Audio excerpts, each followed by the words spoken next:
All right. Hello, hello.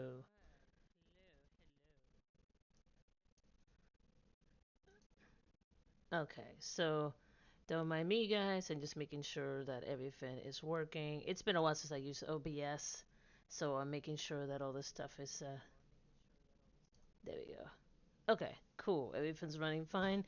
All right, so this is a pretty well overdue art session. So today I'm going to be playing the smooth rhythms of Sweet Beats. You guys know that I've always loved their stuff, and kudos to them for providing copyright-free music. So yeah, so I just want to kind of give them their kudos. So with that, I'm going to put this to the side.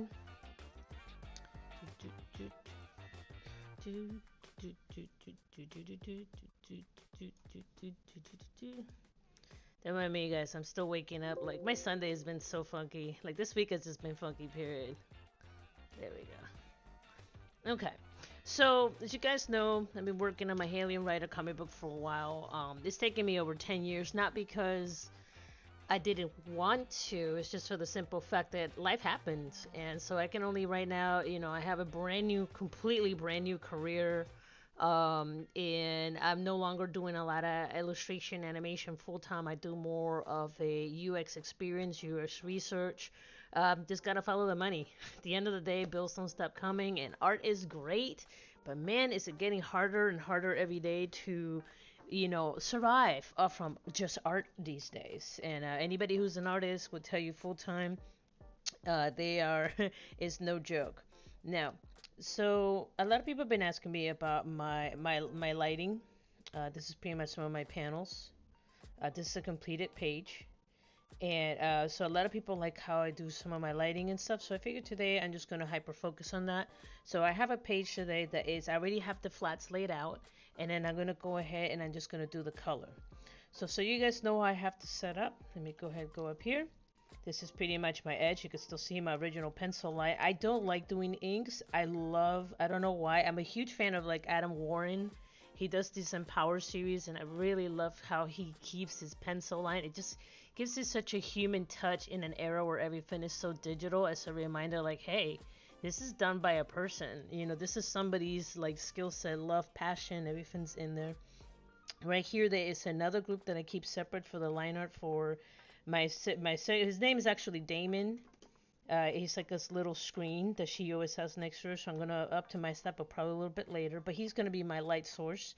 So for him, I'm just gonna go ahead to some minimum. Then you have the line art. This is the base, so it's pretty much the clothing. And I kind of separate it. You can do this however you want, but I kind of separate this because it makes it easier for me to do selections down the line if I need to fix something and I already kind of do some lighting treatments to it. Then I have a skin layer, which you're about to see here shortly. And this is pretty much a basic, if you go to layer, where are you? Layer styles. And you have, yep, new fill layer. It's just an old school, like literally a gradient layer from back in the day. Yeah, I'm gonna say back in the day because I started using Photoshop back in like 1999. So it's been a hot minute. And to be honest, I'm kind of disappointed in myself. I should be able to keep up with some of the new stuff Adobe's putting out, which is impressive, especially with the AI stuff that they're putting out. However, I just only have so many hours in my day, so I do the best that I can to keep up with it.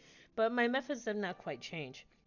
Then I have my skin layer, which I use gray tones. I'll explain that here in a little bit.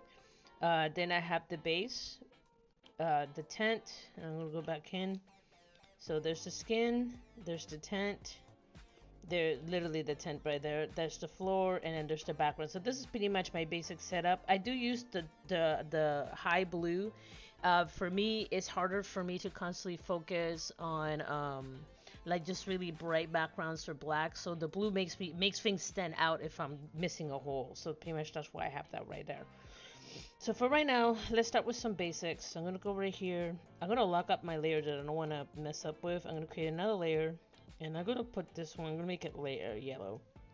So I'm gonna go ahead and I am going to start putting some of the light sources on here. So this is how my brain now, and normally I don't draw these, but for the sake of this example, I'm going to, so you guys understand where I'm coming from.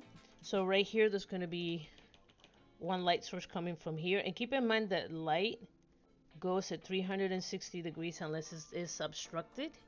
And then right here, he's going to have some medium lighting coming from the environment. Some light. And it's pretty much going to be coming from in front of him.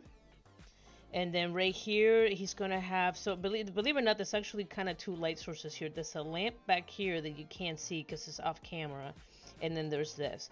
So when he comes in, he's going to be getting hit by this light.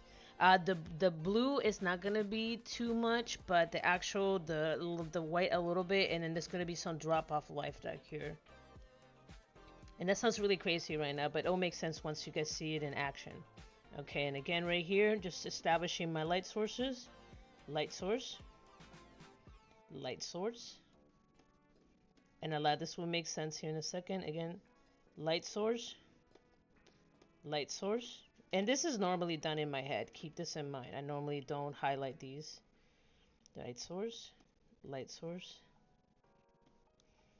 And then he has a light source coming from here. So that kind of gives you an idea. You guys know how I'm thinking about this. So I'm going to turn that off because I don't really need that right now. I'm just going to call it light source. Okay, cool beans. I just want to make sure that this is still streaming because sometimes, okay, sometimes like, what's it called?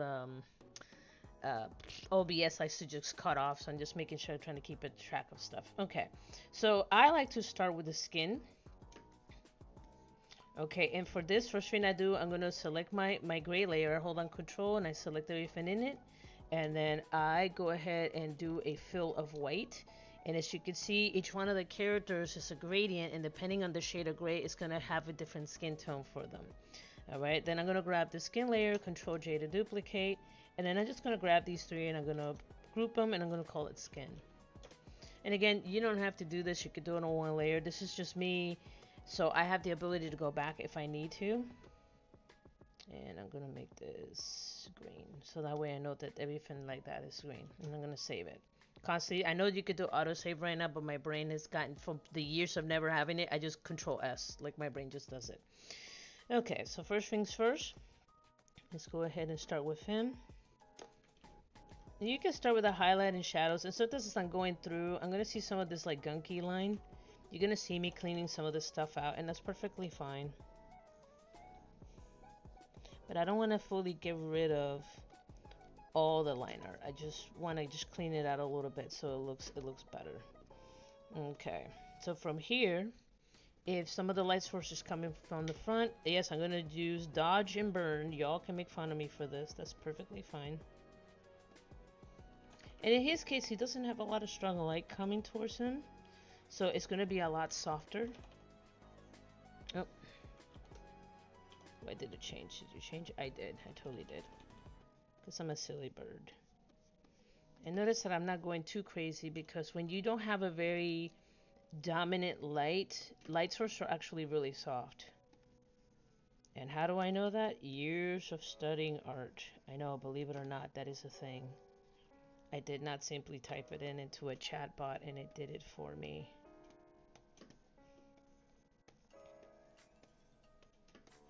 There we go, so it takes care of that. And there's going to be a little bit of highlight right here. And notice that I'm going kind of soft with these and not going too crazy. Most of what I'm focusing on is consistency.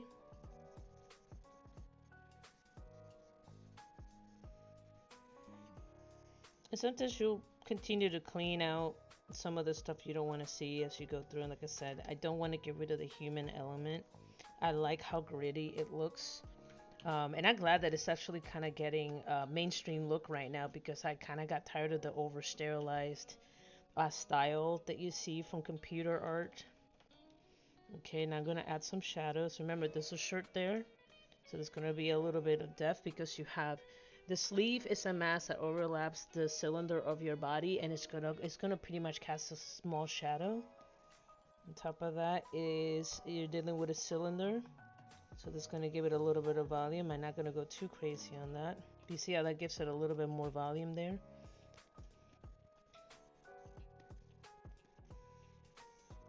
And don't worry guys, I'm trying to get back into Astro Cats too. Like I said, I have a lot on my plate these days.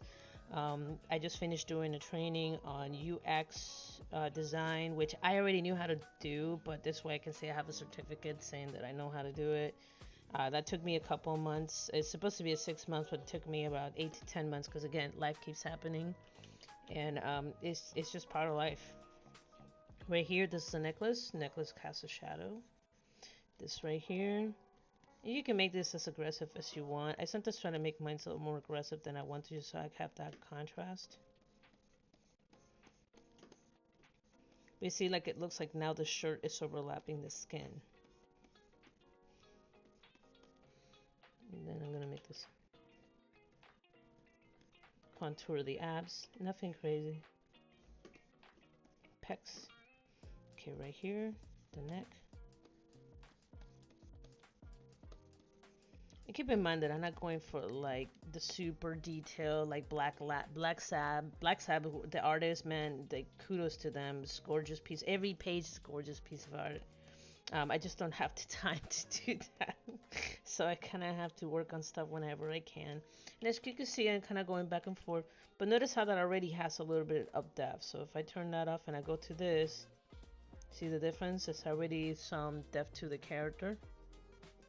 Okay, so I'm gonna go back to that layer. I'm gonna use the highlight a little bit more, and then I'm probably gonna do a massive brush through on top of that, but that's gonna be towards the end.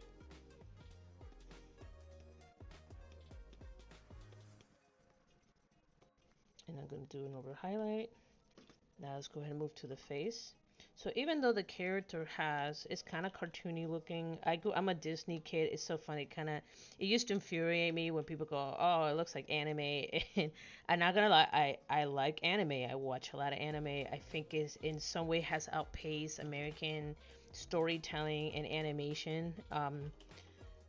Because of how, like, I just finished watching Jujutsu Kaisen, and while I think the actual characters are kind of forgettable and the powers are kind of boring, when you actually watch the animation, there's so much dynamic. There's just so much to it. And to be honest, when I was watching it, I had to do one episode at a time because I almost got fatigued from trying to track everything that was going on in those frames.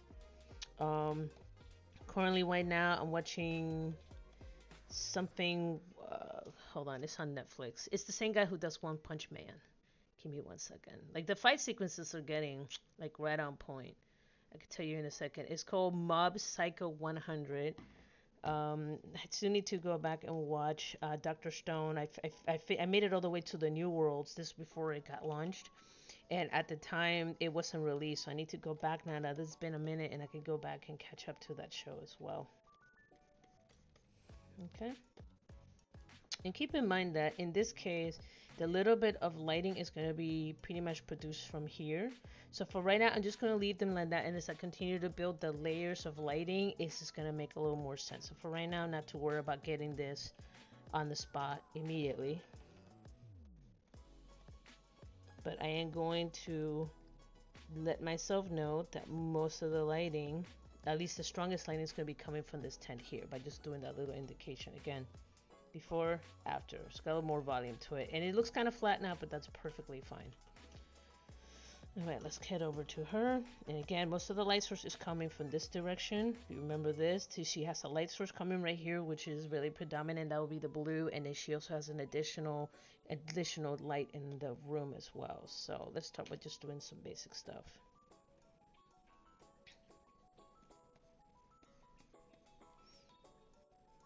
And what I find amazing is that I meet a lot of people that are like, oh, I want to make a comic book, but it's got to be perfect. You know, I used to be that way too. I think that's why it took me so long to, not only because of life events, but it took me so long to try to get back because I would see the work other people did. And I just felt like my stuff was not good enough. And finally one day, the more I started reading more and more, like not the mainstream, but some of like just the normal stuff, I realized there's a lot of imperfections in these pages. And these people are just making a story. Just making a story. Just do it. To be like the old Nike commercial, just do it. Don't worry about getting things perfect. Don't worry about just, unless that's the level that you want to take it to. Okay, so that gives me some of the base lighting here. Just get down and just do it. Just do art. Okay, now right here, I'm going to clean this out a little bit. See right here. It looks weird when your flesh is kind of going outside of your layers. I know my hands are still so frumpy compared to what they used to be. You could tell I'm out of practice. And I'm also gonna fix the mask. Fix the mask. Because the mask is only applied, excuse me, over these shapes.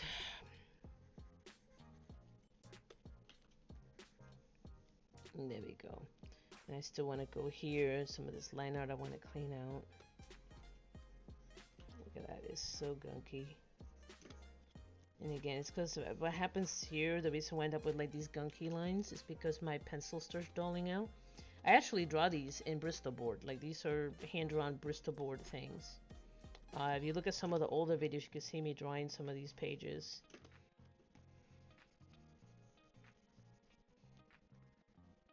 Some of these I even go back in and I clean them out.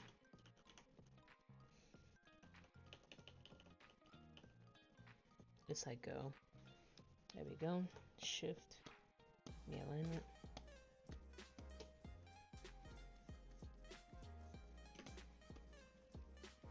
Okay.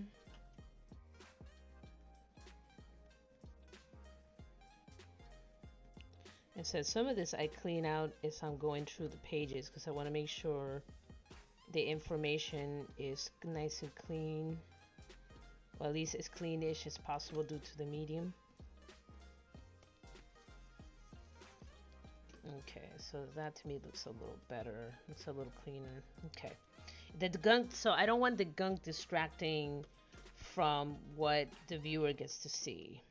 Okay, like right here. So this is part of the actually this needs to be fixed because that's not part of that. Give me a second. Sometimes you go back and you look through, you're like, what was I thinking? Okay.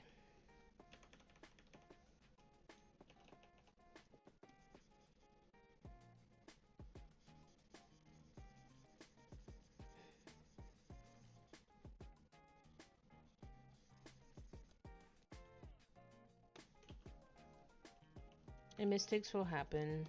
It's fine. Let's go ahead with the eraser tool.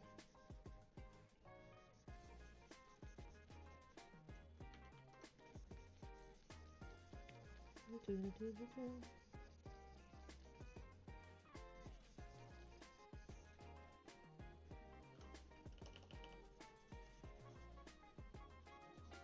we go. Let's do that. Okay, so now I can go back to the tent layer.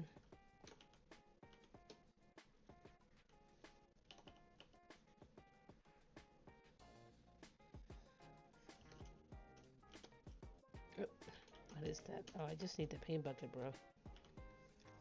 Yeah, what really trips me up is that they changed some of the behaviors on these tools. And because I'm not on Photoshop every day like I used to be, you're going to see me tripping up here and there, which is fine. Okay. That to me looks correct. I couldn't figure out when I painted this solid why it looked weird because I wanted to look like he's peeking through the window. So the mask is implied that it's back here, but it's just him kind of grabbing and going peek, peekaboo. Okay, so now I can go back to this layer here. What is it, Meow Meow? I see you in the background. I see you doing nonsense. Okay, so let's go and switch to this. And notice that I keep mine at a soft 10%. You don't want to go pedal to the metal, because you want to be able to build up because there's going to be different layers of that, the lighting. Yes, Meow Meow. No, I'm not going to open the window for you. It's cold outside.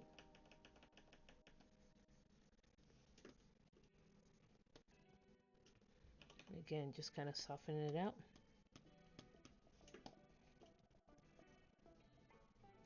And a lot of this is me remembering anatomy class, for example, right here.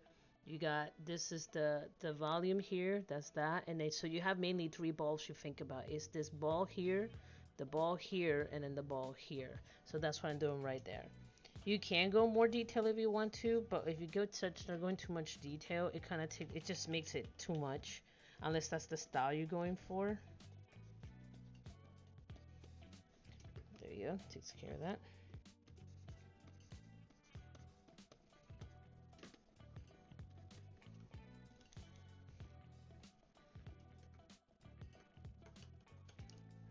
Okay, let's go over here. Okay, let's start with my janky hands, as I like to call them. Remember, you have, so there's cylinders, so these are cylindrical right here, and you have technically 14 joints. At least 14 visible joints, not 15, because a lot of people is like, oh, it's 3 times 5. No, technically your thumb, there is another joint, but it's in here. Most of what you see is these two right here.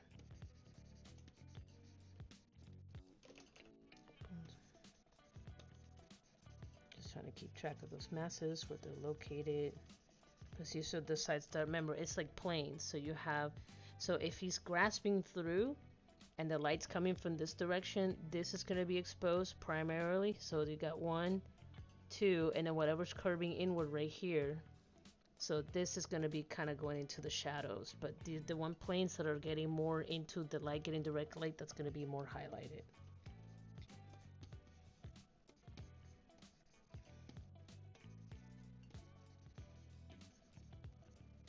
Okay, sweet. Now we'll start doing some of my UX tutorials. I've been trying to rebuild my portfolio because again, it's just so many hours of my day. What?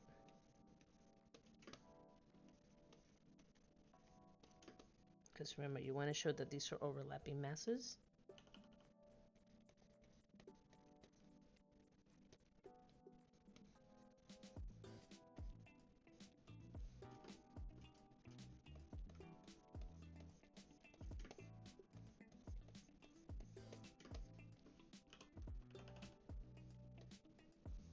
Too much. It looks like he has boobs. You gotta be careful with that.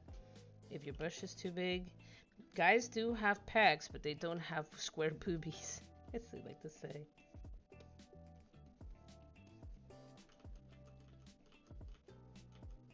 And sometimes you gotta do it more than once, and that's fine. Not liking that. There we go.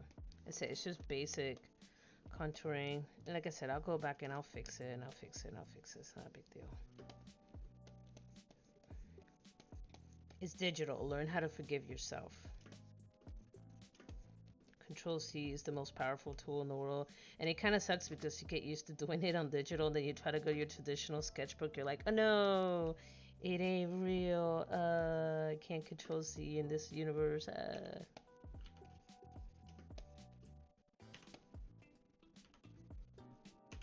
And I'm just making sure these gaps are nice and filled. There we go.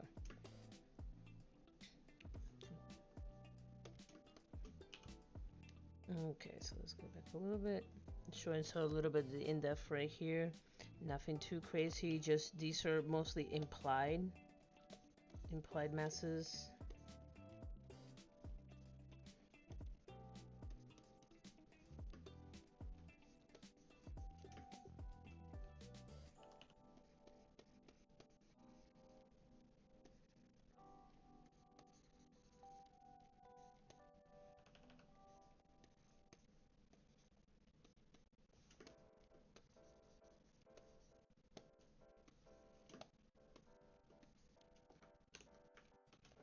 Alright, let's go and continue with it. I said it's not super great yet, but again, we're just starting.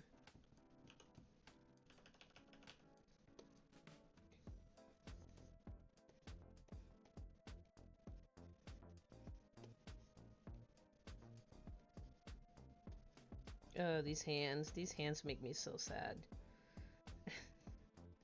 See, kids, even train artists get sad that they can't draw hands.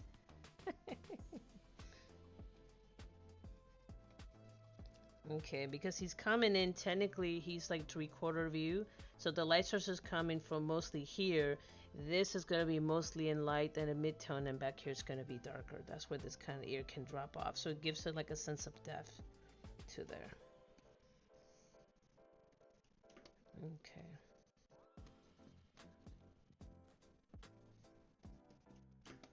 Okay, not really liking that too much. There we go. Like I said, I'll be able to go back and clean that up as I need to. For right now, this will have to do. Again, you can see before and after. Oh. What happened to the music? Did it stop? Oh, boo. Stream beats. Boo. Okay, so let's go to Disco Ball. Oh, it's trying to get me to buy a subscription. No, I'm sorry. I suffer from subscription fatigue like the rest of the universe. I really hate the fact that, not to sound like an old fogey, but everything now, you technically don't own anything anymore. Which is kind of sad, but at the same time, I see a huge reemergence of like physical media, and there's pros and cons to it. I said it's great that you can have a copy, you can own your copy, and you can sell your copy and whatever. However, there is other cost that comes with owning physical media, such as storing it, moving it, having to deal with it, and God forbid you suffer from a catastrophic loss, such as your house burns down and it gets taken down in a hurricane, replacing that media. So it's getting kind of interesting in an era where now we're going from um, like all physical to digital. It's gonna become a bigger issue, and that's even happening in games. You have people that are dedicating themselves to preserve the old games because there was at one point they only have the final version, but they don't have the main version, and now they have to reverse engineer. Okay, so let's go ahead and let's go back. So as you can see, going back to the lighting. Okay, there's a light source here, light source right there. Like I said, this looks a little harsh right now, but it'll make sense when it's done. Okay, it just looks kind of weird because the background hasn't been done. And let's go ahead and give her her makeover. And I'm keeping track of my light sources. Oops. I know, these look so weird.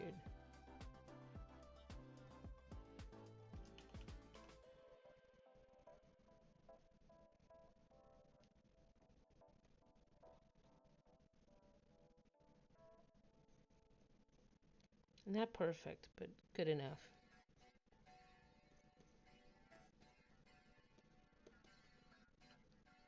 Okay, let's go to the face.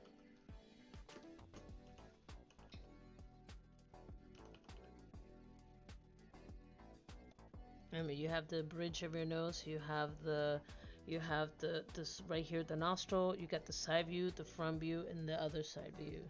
So if you tackle it in that simplicity, it makes it a lot easier to figure out what's highlighted and what won't be highlighted. Okay, once again, she is 3/4 view, so the lighting seems harsh, but it makes sense when you think about it.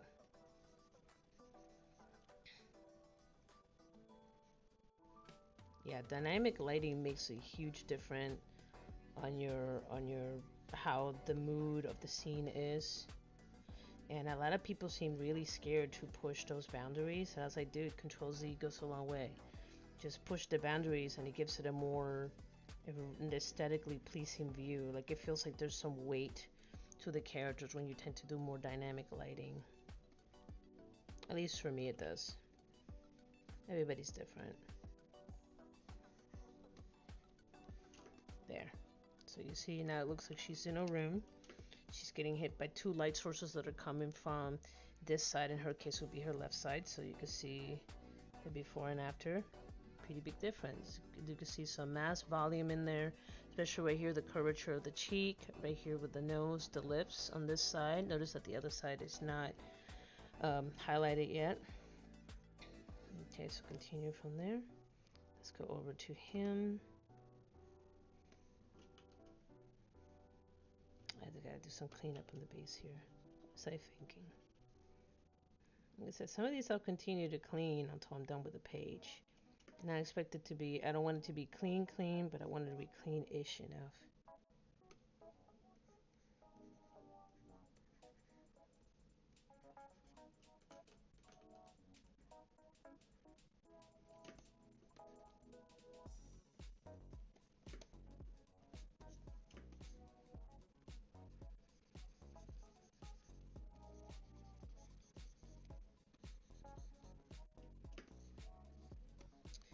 Alright, so let's head over here. Now that we have that, let's head back over here. Okay, light source, again, mostly coming from this side. Okay. Keep that for me.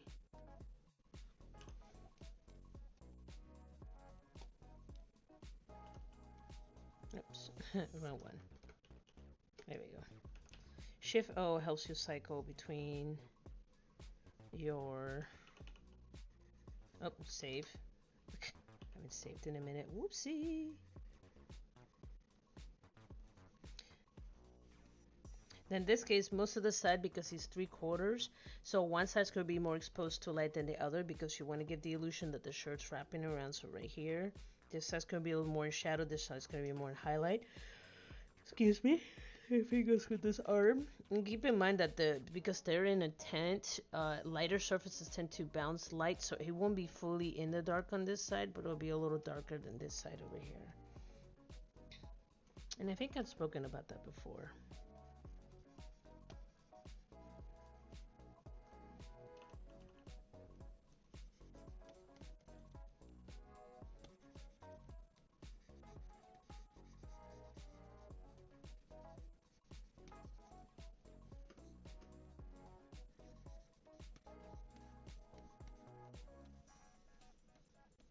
Notice I'm curving. As I'm drawing, I'm curving because the human body is technically a series of cylinders. And light tends to wrap around cylinders.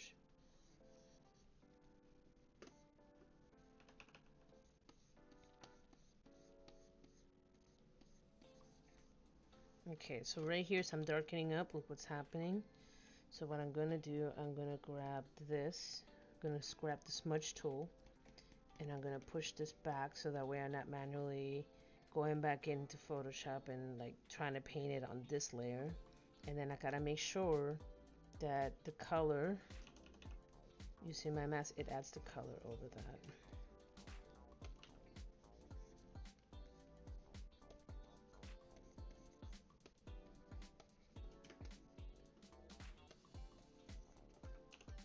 Okay, I'm saving that. Let's take a look. Okay, before, after, before, after. Let's go ahead and do this for her as well. Most of the lighting is going to be on this side because that's where the light source is coming from. Then from there I'm going to switch it to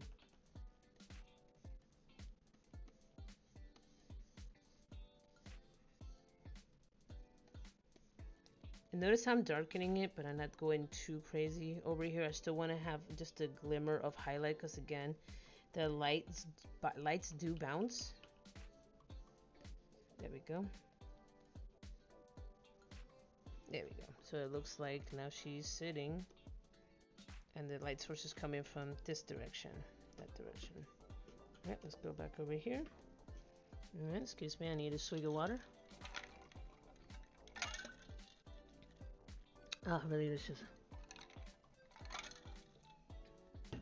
I need to drink more water. Like, I've been drinking a lot of water, but recently I feel like I don't drink enough, if that makes any sense.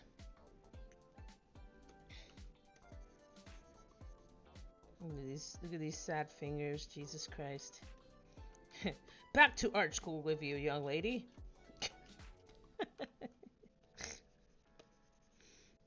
And the funny part is, I actually do a lot of, like, I used to do a lot of studies, like legit studies, and just focus studies for, like, hands, and, man, like, it just, your brain gets lazy, and it just reverts.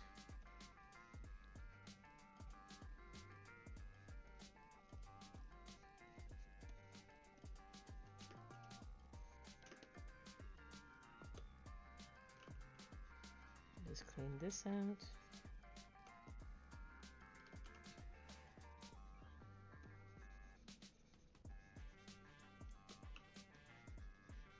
Oh, it's because of that. That's why. And some of these I'm gonna get rid of later. Okay, let's go over here. Again, she is talking to Damien.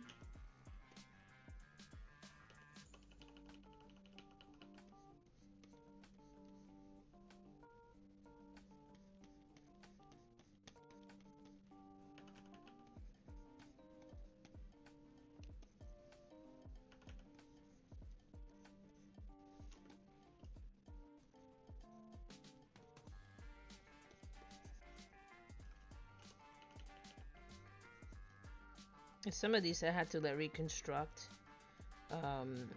in Photoshop, because if you saw the original sketch, I think I might still have it. Hold on.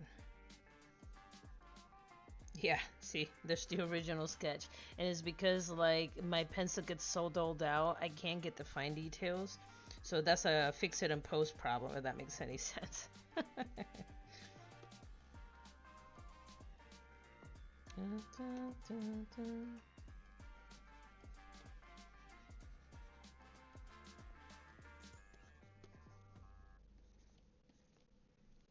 Okay, and then right here, let's clean that out too. Okay, that takes care of that right there. It ain't pretty, but it's what I got for now. Okay, so, and I still need to finish him off right here. Keep in mind that in this case, she is the point of focus in the conversation. So I want to make sure that, like, a lot of the lighting is focused around her. I can't give out the reason what's going on in this because it will ruin the story. But I am also tracking that part as well, that she is the main focus.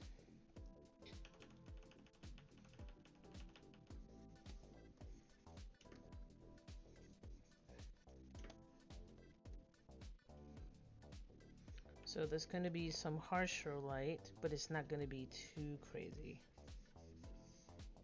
Yes, I'm making it crazy. There's something seriously wrong with me. There we go. I did do that the first time. There we go.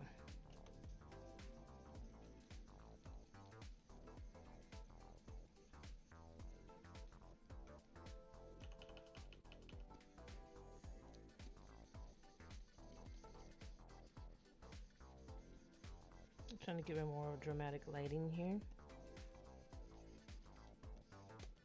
Because again, even though there is still, this is more in the shadows, there is still a stronger light source behind him.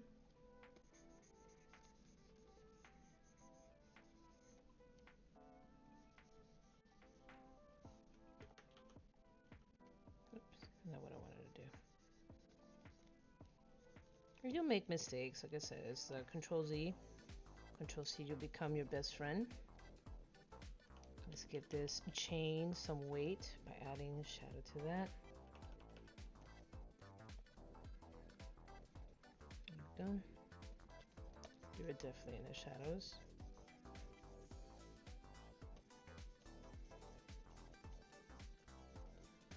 And sometimes it looks terrible, sometimes it looks great.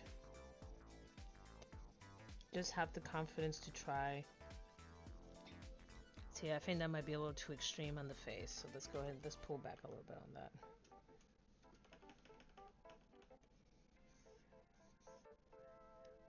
Alright, kind of like that a little bit better.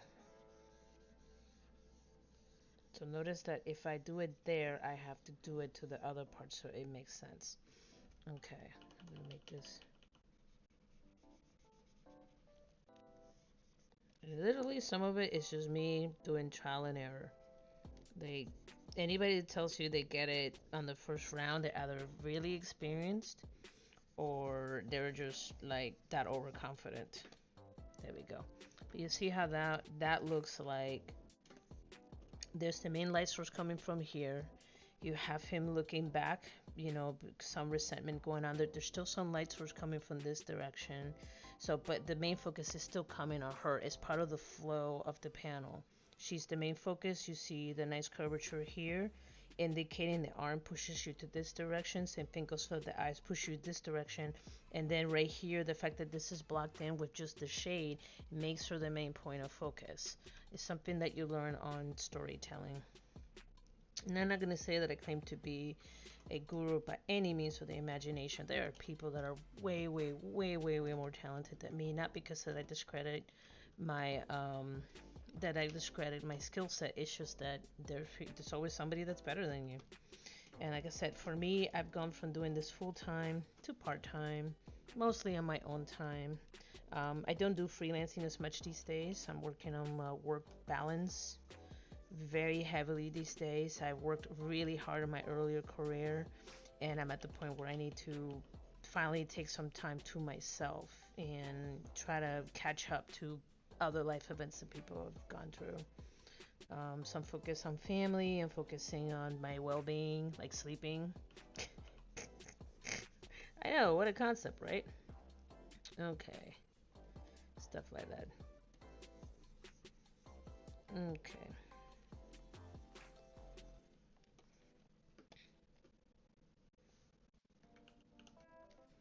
Alright.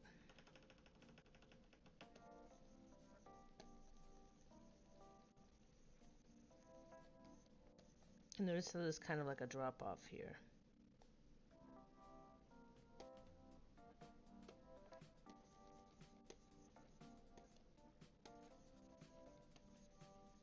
And see how that's more dramatic? Right there. Gives it a more dramatic look. And again, sometimes I'll just go back and I'll trash part of the layer and I'll just redo that part. It is not a big deal. Why be scared? And it's digital art. Pfft, you can go back quite easily. Okay.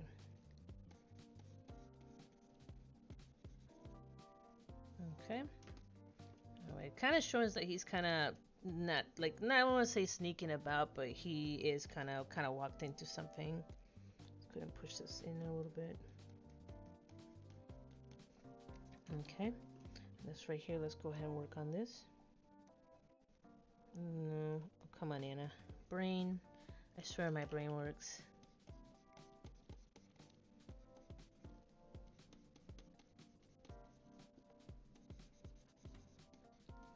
Yeah, the best thing you can do as an artist is to always be learning. Be learning from other people. There's some people that are really set in their ways. I love seeing the new generation coming up because I'm already in my 40s. And I love seeing how they're using these new tools that are coming out. And some of the stuff is mind-blowing. It's impressive. Am I worried about the AI? Absolutely. Just like anybody else. I had to do a career transition just so I can sustain myself. It's just unfortunate the nature of the beast. But I wonder how now new younger artists are what struggles are they going to be facing, because I remember when they were transitioning from, this was like back around after the 2008 collapse, where I saw my job literally go overseas because everything collapsed and they still needed to do production. It was too expensive to do it in the States. That's what kind of started part of the tumble of my career in the field. Where I was at, there wasn't a lot of opportunities, and I just didn't have the means or the family support that will help me go where I needed to go. To my friends who did made it, I'm super proud of them, and I always give them kudos. But in in an industry that pays you as an animator for like 70,000 a year, which sounds a lot until you say, hey, you live in LA, which is practically minimum wage, it is very difficult to try to make a living out of that. And it's one of those things that I had to kind of come to the realization: do I want the glory, or do I want to be able to survive and pay bills? And I've been on my own for a really long time, so survival it is. But the good part is, because I have this experience as an illustrator and animator, I can't say much of an animator anymore. I was more like an in-betweener, cleaner. It's more what I used to do back in production. By the time I was able to get my career going, I had a devastating life event, and that involved my family. And if I did not step in, it would have ended up a lot worse. So I sacrificed my career for my family. Um, let's see. Let's head over here. But anyway, going back to the AI thing, I wonder how much more difficult it's going to be for the younger artists to get in, because as soon as AI came out, I could see some of my friends are like, "Oh, dude, like my art, my work dried up overnight because people were using the algorithm to create the stuff that they wanted and they didn't want to use artists anymore or pay them." So it was pretty interesting. I'm pretty sure eventually it's going to come around as a loop around, and people are going to realize that there is a value in humans being involved in the process, but we'll see how long it takes. If you make anything cheap enough, someone's willing to deal with it. Um, oops, let's go back over here. There we go. Let's go ahead and some of that.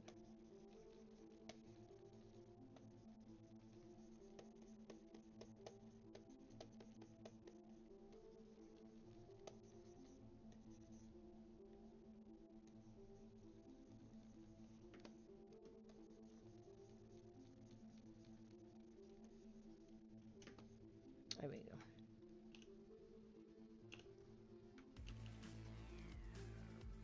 Save. There we go. Takes care of that part right there. Still not perfect, but it's gonna be good enough for me for what I want. I like that nice dynamic lighting, and even this might be a little too strong. I might push this back a little bit, so let's go take care of that right now. Because I don't want to be like in the shadows, but I need to definitely do something in between, but I'll come back to that. Let's go over to her. And like I said, the reason why I duplicate my layers is if I'm coloring something, for example, right here for the shirt. Let's say I want to select the shirt shape. If I try to select this now, this is what it gives me. But if I select the layer behind me, that's what it gives me. That's why I have the duplicate layer. And I could create masks for that, but why overexert your computer? So remember, back in the day, we didn't have all these powerful computers we had in the day. So you have to kind of figure out your own little tricks to do kind of the similar thing. Okay, that might not be the right shadows. Not a fan of that.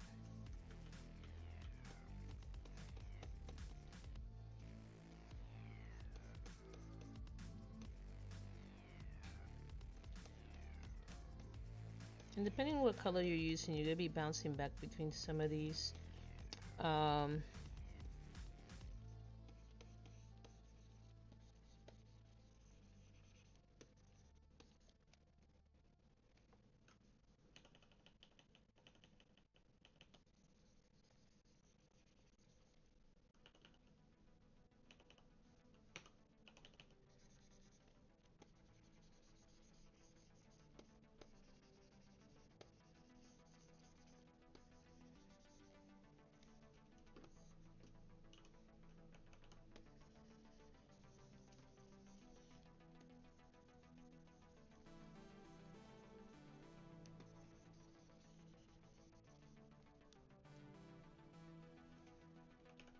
Alright, sorry if I'm not talking again. I'm just kind of keeping track of my highlights and shadows again.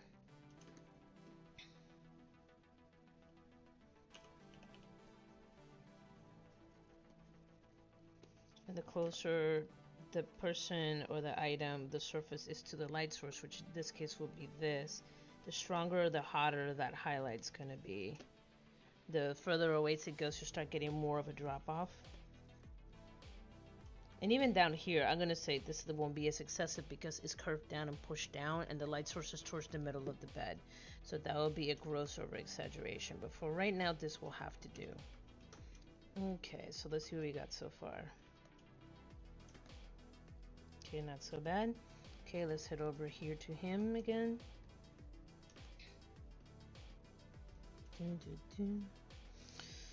Okay, let's start with the shirt. I always like to start with the bigger pieces first. Let me turn off this, because again, I am tracking this. Hold on one second, I keep hearing some beeping.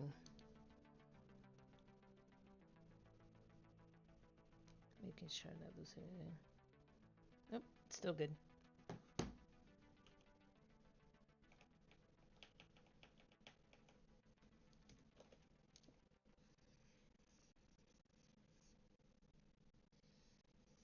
There we go.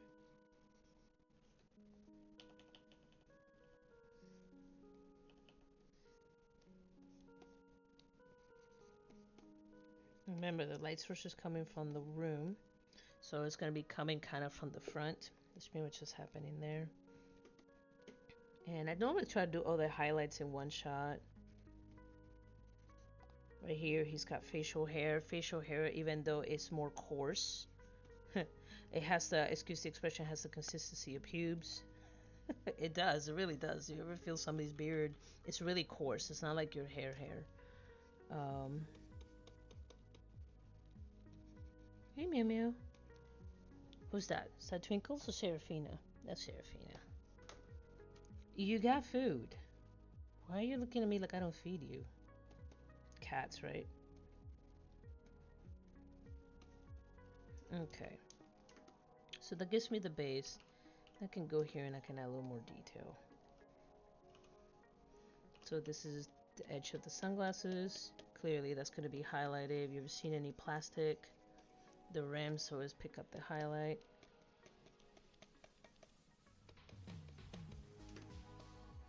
And then this is the chain. Do a little, let's clean this line out a little bit.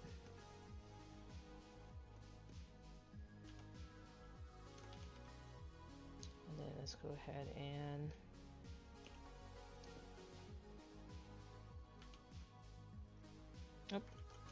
that's why.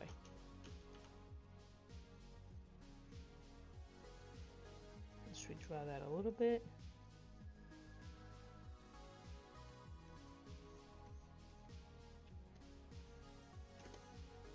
Make sure that's finalized there. That's it. And I don't want the lines to be too harsh because I don't want to be like, here's this blatantly obvious dark line. And that's, again, that's up to the artist, what they want to do. Okay,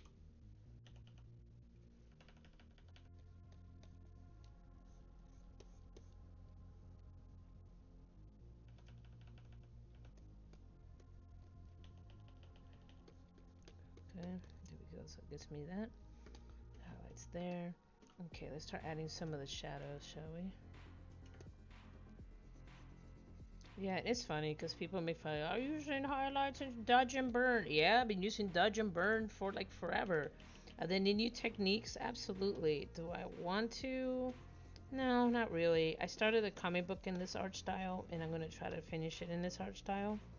So I'm trying to make sure that some people call this the marshmallow coloring style, which I'm okay with that.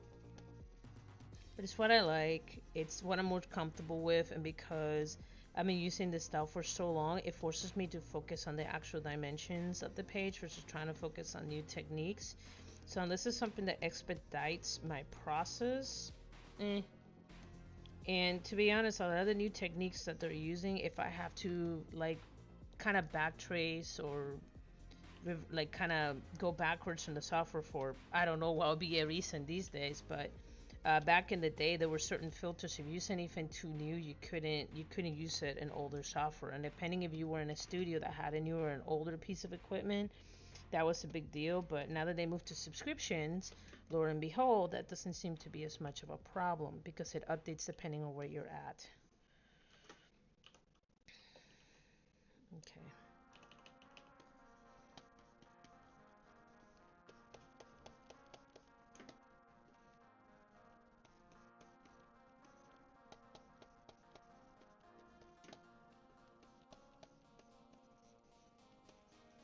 Notice that I'm following the curvature of the hair. You know, hair has, as you can see, mine's just curly. You can see the contour of the hair, of the strings. And what happens is when you do it on the light, you get these highlights on that. So I know mine's kind of frizzy right now, so it looks terrible. Believe it or not, curly hair is not very moist. I don't know why it gets really dry. It's something that I need to research. So I have to constantly do masking on my hair. There we go. So that is right there. See, he's got more depth to him. Let's go over here. And again, same principle, just like I'm dealing with the skin. So in this case, I'm going to start with the shadow.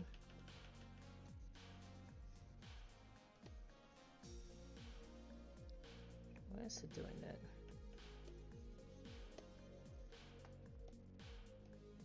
I said that you're catching up. What's going on with that? Sometimes the new Photoshop is a little weird.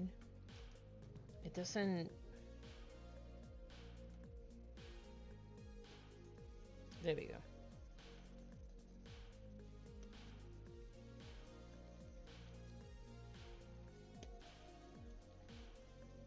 And keep in mind that the main light source is coming from here. So this is his back. His back is going to be mostly in shadows. That's why you're seeing this. And a lot of it, you know, people's like, can you determine that? Based on a lot of years of observation, seeing how light behaves. Most people don't realize they've been studying light behavior for their entire lives. It's just that when people watch TV, they don't focus on the lighting and the staging. But if you actually like freeze a frame and you try to replicate it, you could start. It's a good way to start learning how to do really dramatic lighting, and mood lighting, and also how to select also really great color palettes. Um, the difference between a color palette for a horror film versus a cheery scene. You know, recently we had the Barbie movie. I finally sat down and I watched it. And what I thought was really interesting is that when you first see Barbie at the beginning, it's really pink, like really, really, really, really pink. And then when she went to the real world, her colors were she was still bright, but then as she towards the end, when she has to resolve, you're starting to see that her colors are pink, but they are a little different. They are not as bright. They're a little bit more lower saturation than when the movie started. If you don't believe me, go back and watch it. You can see it, and it's just kind of them kind of bringing her back down to earth, a little bit for the rest of us to humanize her a little bit. So, but if you get a chance, take a look at stuff like that. Okay, forgot to paint your earrings. Let's sit over here. Hellion Rider metal. Okay, so from there, oh, actual metal. I was gonna say that looked a little too bright. Okay, let's do a little cleanup right here on the face.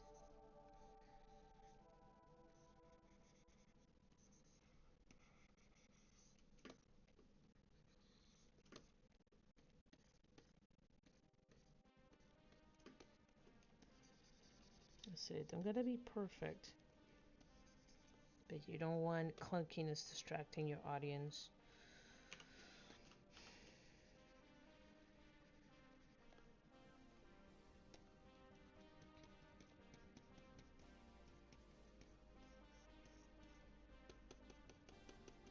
Right now I'm just using the smudge tool. Since I already did the treatment, I don't want to try to color with a flat tone. Instead, I'm using the smudge tool to push it back in, and that makes it a lot easier on me. There we go. Takes care of that. And now let's go ahead add the over highlights on this.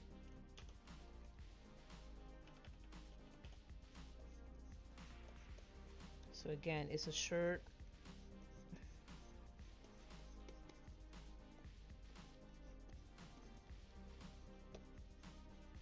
And this is gonna have a rim because again, it's not just like a solid light. This isn't a room and things are bouncing around. So there's still gonna be a rim light over here.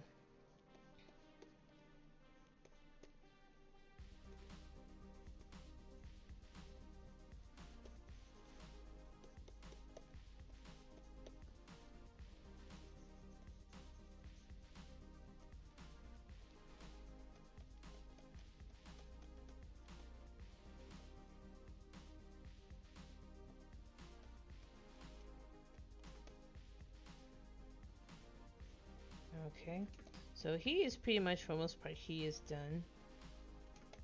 Let's go ahead, head over here to her. And notice that I'm still following the contour of the hair. It gives it a little more dimension. And someone out there's like, ew, that's terrible, and that's perfectly fine. It's just a style. If I were to go back and start a new comic from scratch, which I probably will because I need to write the second series of this, I'll probably color a little bit different. Or not. Who knows? I might just continue with it. But I definitely want to try some new stuff.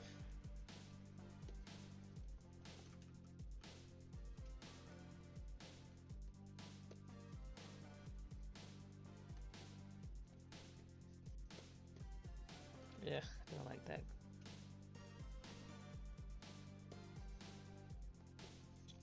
Right here you have the arm over that, so that gives it mass right there, mass and volume.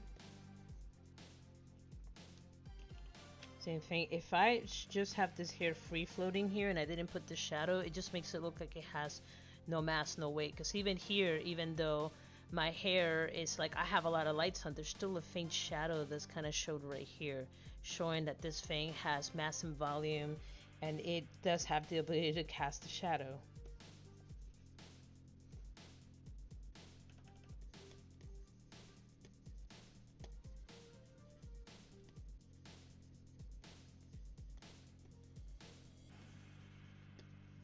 Do do do do do do do.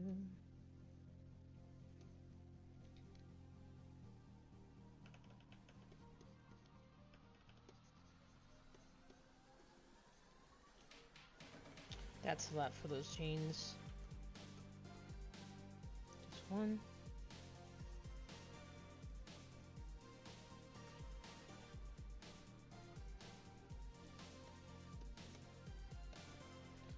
Okay, so I'm gonna take care of that right there. So right there, see, it looks like both the characters are being illuminated by the same light source right here.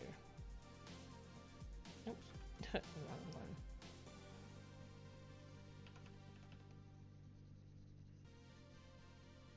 I'm gonna make sure that I keep that in-def going. There we go. That takes care of that. Let's go down here.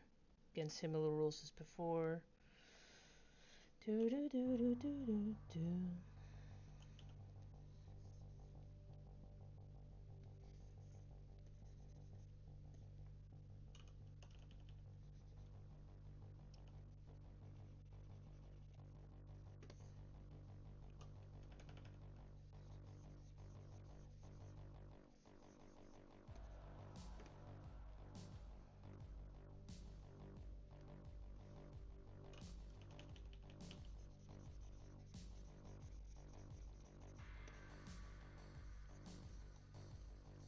Alright, same principles, and keep in mind that most of my lighting is coming from this direction.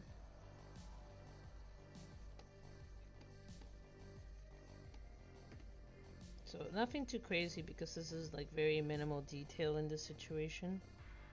And this will make a little more sense once I do the background.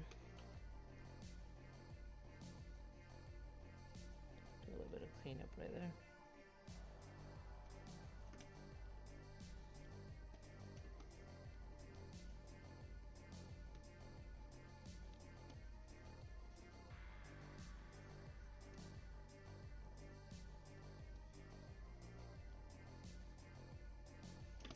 Like I said, so I have this really guilty pleasure that when I'm drawing in my pencils, anything that's the main protagonist or the main point of focus, I tend to bold. Don't know why I do that. I just really like the look. Just a style thing. But it definitely, even in these situations, it kind of helps.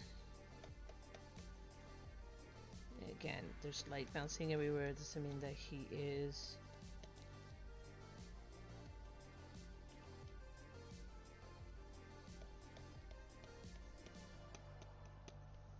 There we go, I got that right there. Oh, his necklace was not colored. So let's go ahead and first of all clean this up. That's why it got lost.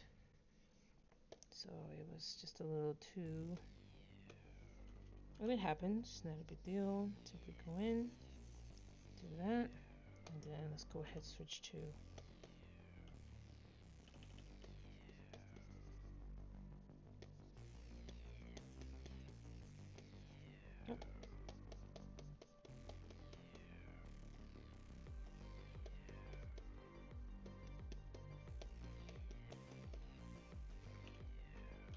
there we go, it's looking a little bit better. Looks like he fits in the environment, which is great.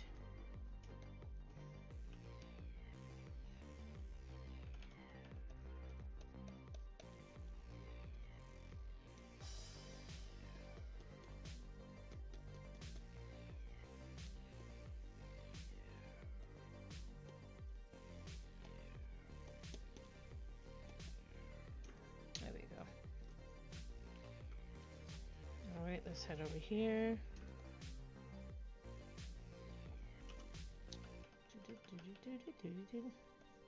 Again, following the same thing, lights coming from that direction. I already gave myself my indicator with the skin right there.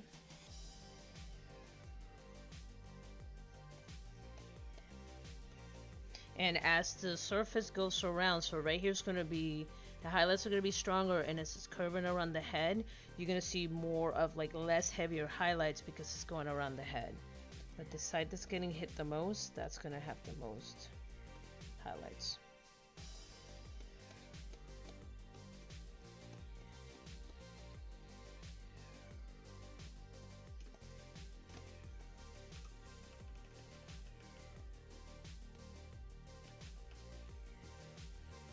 Oops.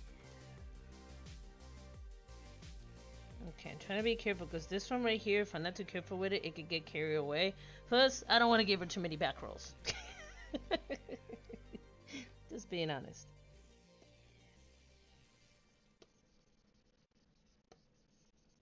Right here indicating that I gotta be careful here because here's the arm, but she's kind of leaning forward. So by default, I want to kind of try to give some shadow. But technically, not a lot of shadow is given because this arm is ahead of the chest.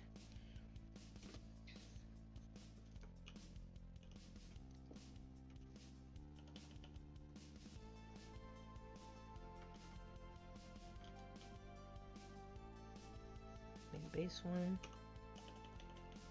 These are jeans. Jeans are not very, they're not very shiny. Just being honest. Most cotton fabrics are not very shiny. Okay, let's go ahead and switch to shadows.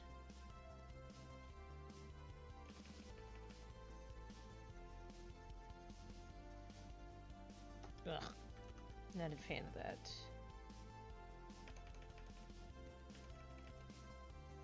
There we go, I like that better. It picks up the purplies.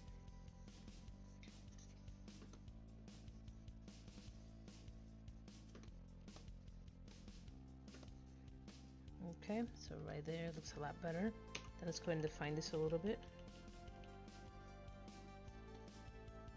There we go. So man, those little shadows might not seem a lot, but it's what tells the audience that this thing has mass and volume. It's a psychological thing. If you see an item floating in mid-air and it casts no shadow, you're gonna be really creeped out. Because that's not how the environment that we're in works.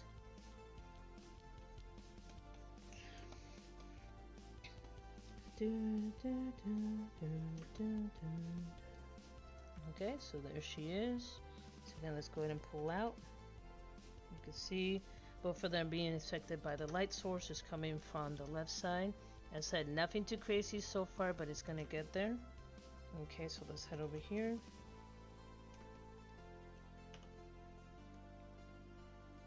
Okay, so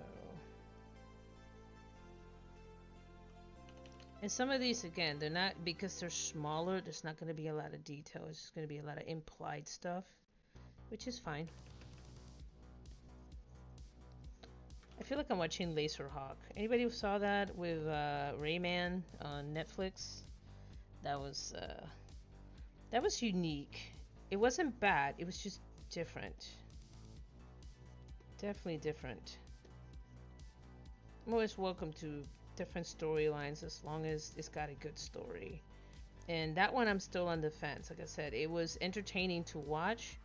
My confusion was with Rayman, because I remember the fun little Rayman from the game, so I didn't know how did he fit in this universe. I think that's where my hang up was. I'm like, this is not Rayman.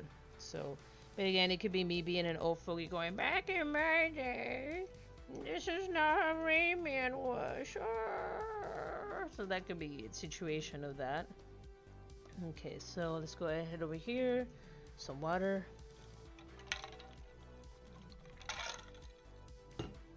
Stay hydrated, kids.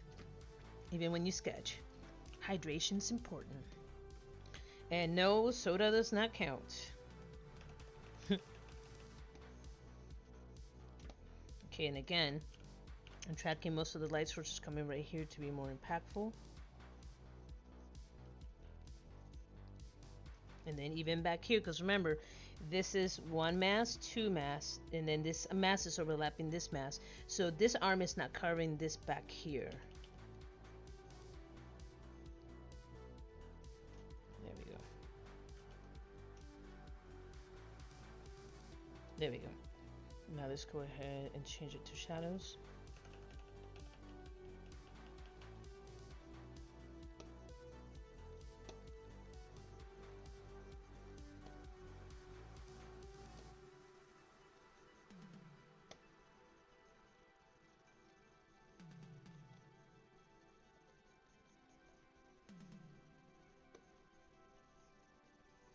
Okay. I think that's as far as I'm going to push it because I don't want to go too dark that it goes into black. But it's clearly giving the indication that, you know, he's stepping away from her light. Like I said, this goes with the story. It's part of that dramatic lighting.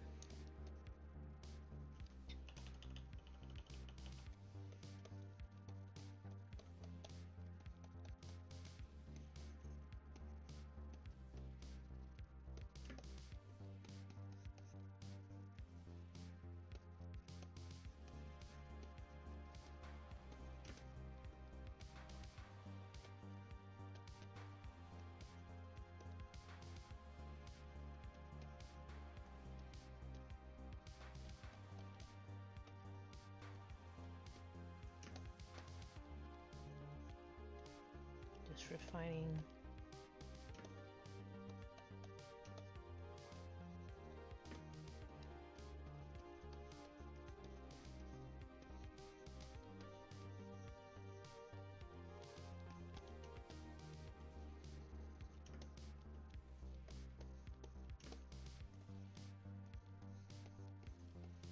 There we go.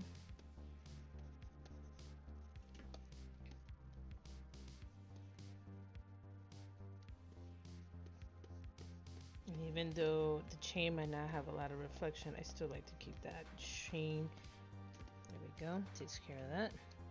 So you can see right now, starting to see how much more dramatic this lighting is starting to look because he's stepping away from the main light source. Alright, so let's go ahead and continue from there. Now that we have that, let's go ahead and start moving to some of the other aspects here. So base, I'm gonna put you in color of, let's do indigo. You're fine. Sin, so temporarily gonna lock those up. Base background, these are just some of the items in the background. Again, I always like to duplicate it because I never know when I have to backtrack a little bit. Right here, here's a pillow. Same principle. Sorry, I thought I heard my cat in the background. Okay, this is the main source, so it's going to be pretty hot right there. Right here is going to be slightly light, and then back here is going to be not as much.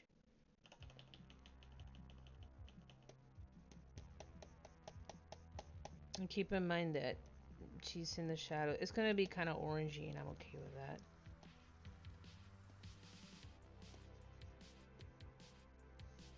that. Ugh, that looks like caca. First of all, let me rotate.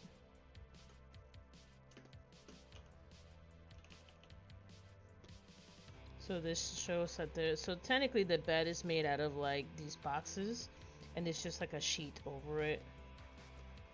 This is the apocalypse. They did not have like Macy's and shit. People are just making furniture, whatever crap they can find, okay?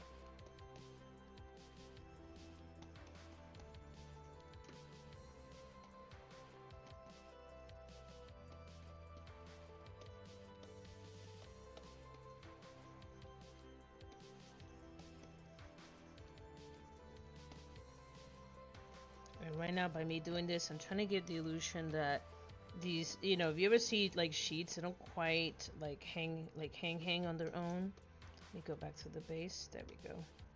This is where that, see, comes in handy, man. Then I'm gonna go right here, blur tool.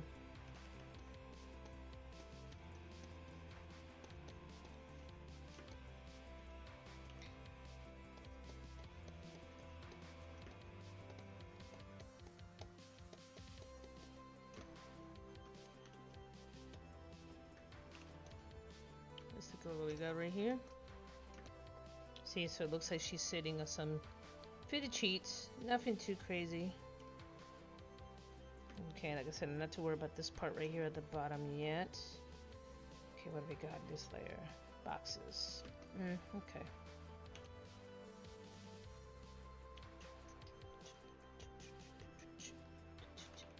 And sometimes I go back and I do consolidate some of my layers, but for right now, this is what I'm doing.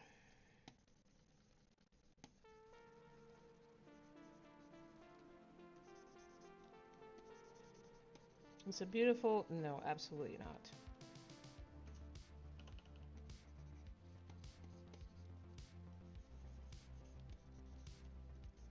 Trying to make it look like the boxes have these like edges, so there seem to be like depth to them. Oh, by the way, completely off topic, I finally got Helldivers to work on my computer. It took me and my friends just so I downloaded it. I bought it when it came out. I couldn't get it to work because of the anti-cheat thing. It was something in my system that was blocking it. Couldn't figure it out. Finally, I took Friday to sit down with my friends because my friends are playing it. It looked a ton of fun, and I'm like, I ain't gonna get this to work, and I did. I got it to work. It was great. Super fun. I enjoyed it. Highly recommend it. It's the fact that it's a 4-member crew makes it great. And I'm not going to try to play it alone by myself. I'm going to probably start a new game. But so far, I am not disappointed. It's great. So here's the boxes. I'm giving the illusion that these right here are more towards the shadow. This right here is more towards the highlight. And I'm probably going to push these back a little bit more as a whole because I don't want these to be a distractor from whatever's happening in the foreground. And by making it darker, it gets pushed back. See, not a lot of competition. Once I do the tarps and stuff, and even this, I might go ahead and now select this, Control U, and this is the hue and saturation. Sorry, got multiple screens right here. I'm probably gonna drop the saturation back, so that way they're a little bit more faded in the background. Okay. Saving it. Okay, let's see what we got going on in here. Background. We got the book. Okay, the book is something that I will do later on. The book is it's an extra sketch that I just kind of morph onto to keep the continuity on it. But that's part of the spoiler, so I don't wanna add that on here. So I would not add the book. I would not do that for this stream. It's an important part of the story, so I don't want to ruin it.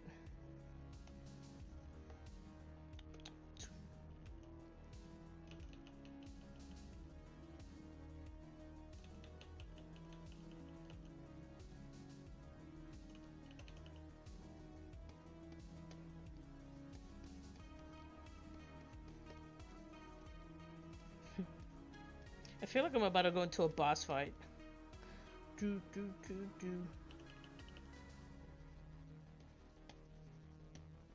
Okay, right now all I'm doing is just keeping in mind that the main light source coming from this direction. And keep in mind that I love doing this stuff because most of what I'm doing is just problem solving. I'm not going to worry about the book. I am going to worry about this part right here though. Okay, so from here, I'm going to turn this off. Okay, so now I can work with the bed.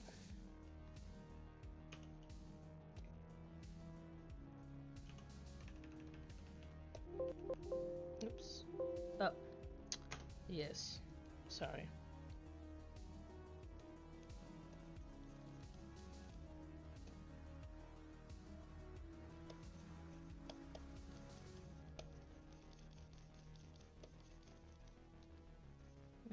Don't like that. So let's go this way.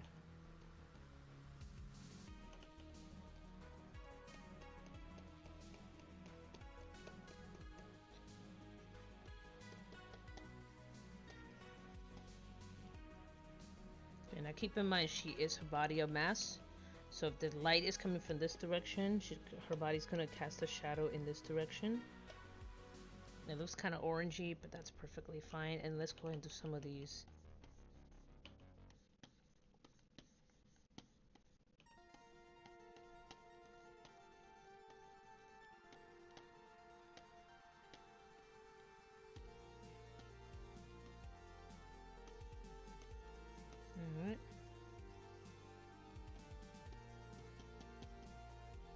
Same thing, the book, even though it's laying flat, it's still gonna be casting a shadow because it's an item that has mass and volume.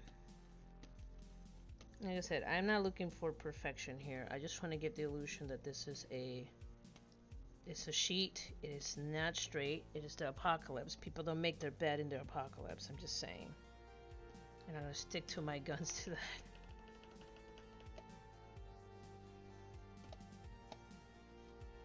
There you go. We got that right there. Okay, now right here, let's go ahead, go in here. Remember, this is a light source in itself, so if whatever's in the center here, because there is a groove that goes down, most of the center is going to be highlighted by the color of this right here.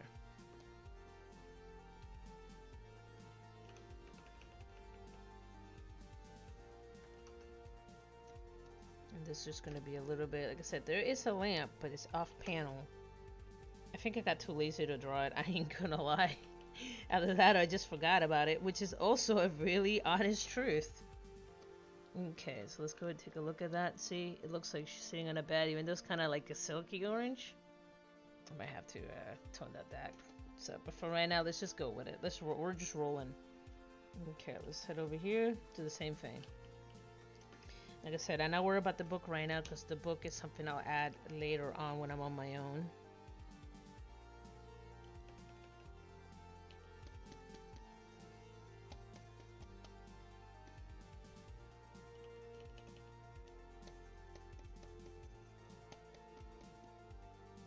Why are you not working?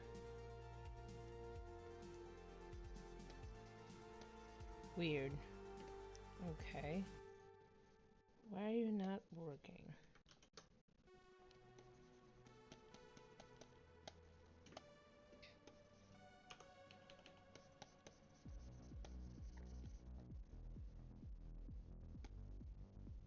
Oh, because my dumbass is doing highlights. That's why it ain't working. Dumbass. I just had a derp moment. Jeez Louise. Okay, that's fine. So what I'm gonna do is I'm gonna go back over here and head over here to make sure that I didn't mess this up. Yo.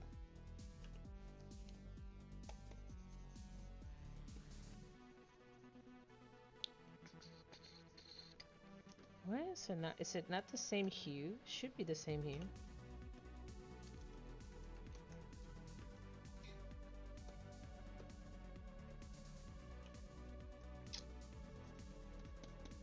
There we go. I think it's because it didn't grab the same hue, so that's what wasn't giving me the effect. I was having a derp moment. We all have them once in a while, and whoever says they don't, they're lying. Derp moment. Derps. We all have them.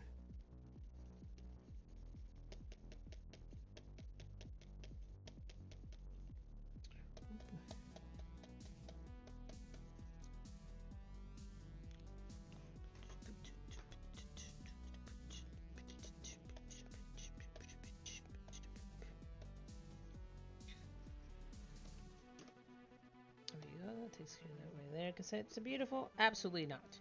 Is it gonna be beautiful? Maybe. Dun, dun.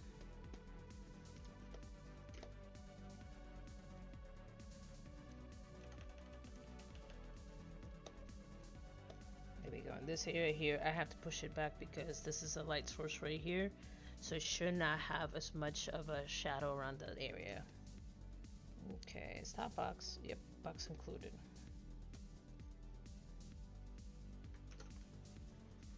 Oh, that's way too much. There we go. Oh, that's all I need for that.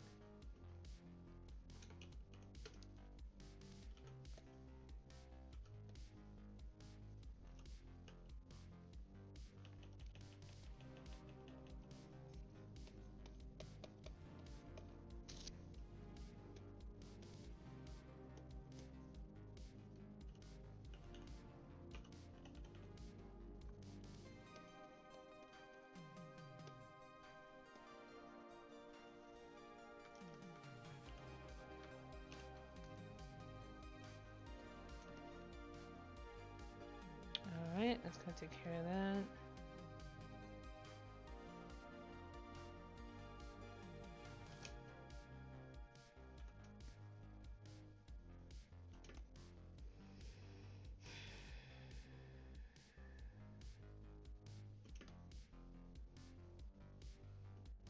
Okay, take care of that right there.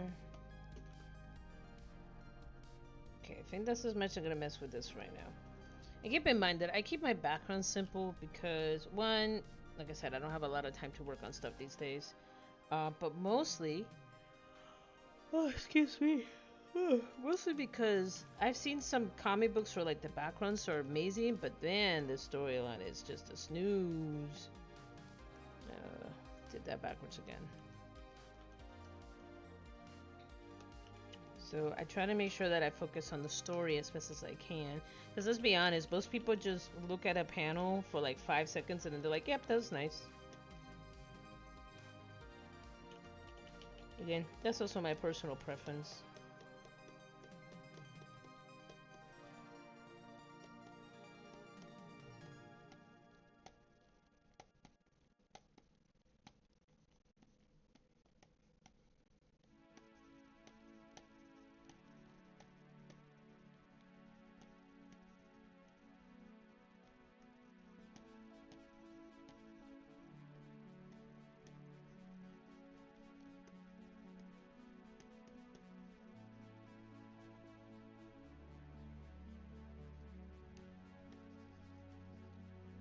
Okay, still got about an hour before I gotta go take care of some adulting things in adulting places, because adulting, we all love it and hate it. Okay.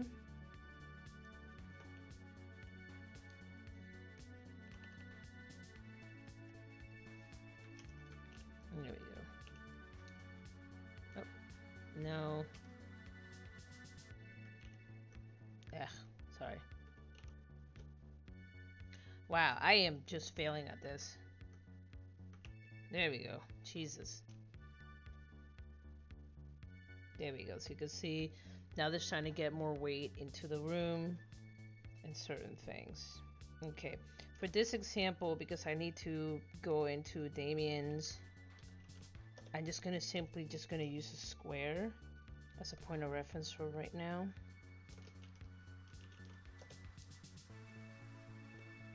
This is just a glass globe. And then I'll fix this up later because it's going to be my main point of reference. Because he requires some treatment too. I have to draw him. Don't worry, this will make a sense here in a second.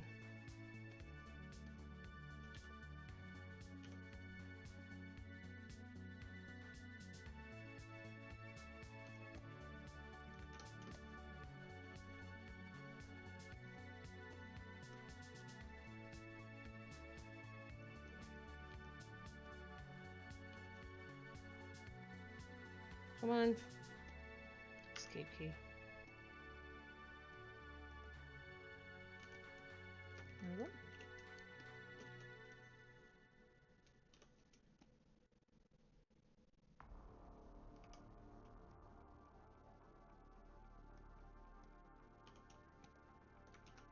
Okay, so I have that, and then I'm going to change this to be a bit light.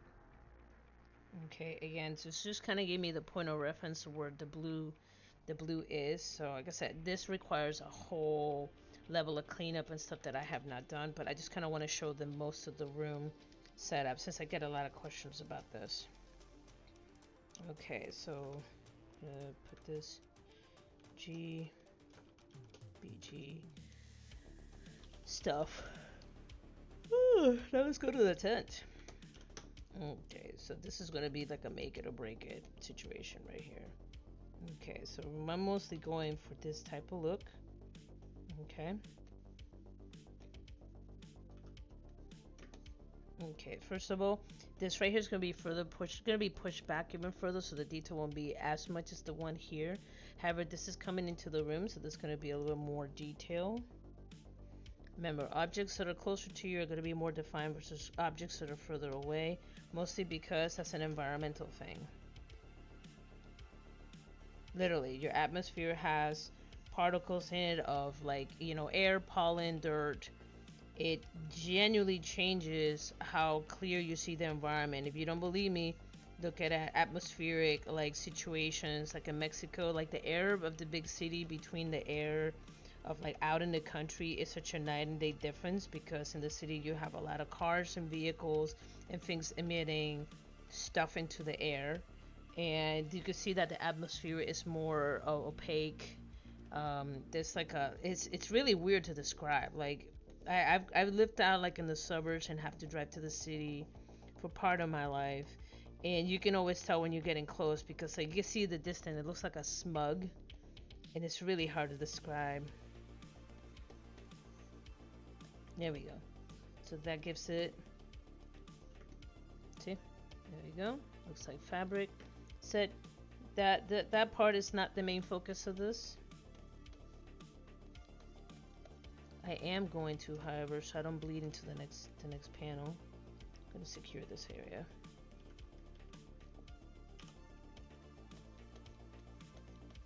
Right now I'm mostly trying to get the folds.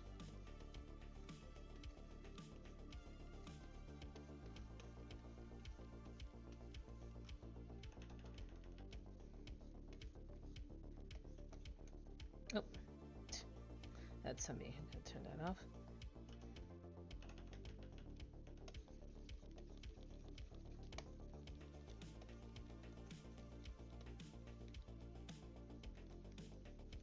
Let's see, it looks like he is just outside.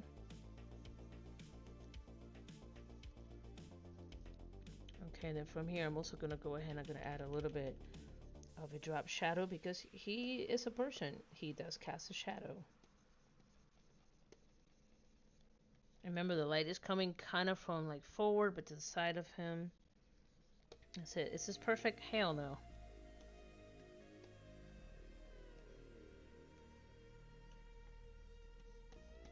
The rim here. There we go. So now it looks like he is in shaded area. Now let's do some stuff in here.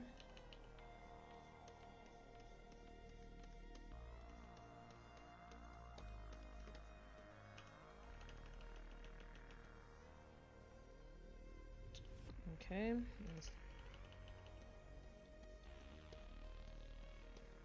And there is some highlights and shadows in here, but it won't be as drastic.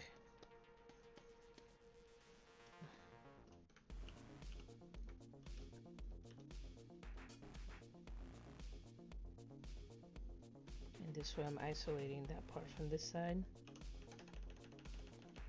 Pretty much part of this process is just problem solving. And I want to make sure, because remember, she's mainly talking to Damien, so I want to make sure that the focus stays here, but I want to make sure that this right here is a little darker than this right here. And even then, I'm still going to go ahead and lighten it up a little bit. There we go. Okay, so right here, I'm going to do something similar.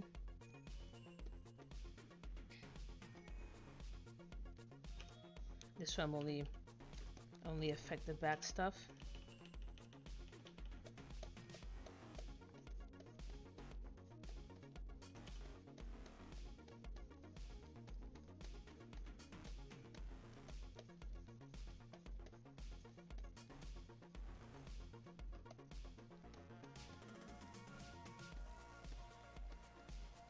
Remind me, it's a pretty good song. And I'm pushing this tone back.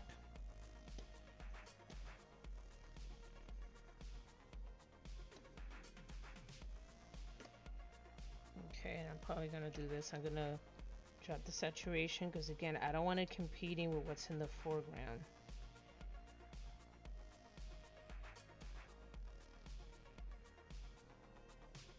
Make it a little bit darker because it's further away. So right here you can see this item right here looks like it's in the foreground.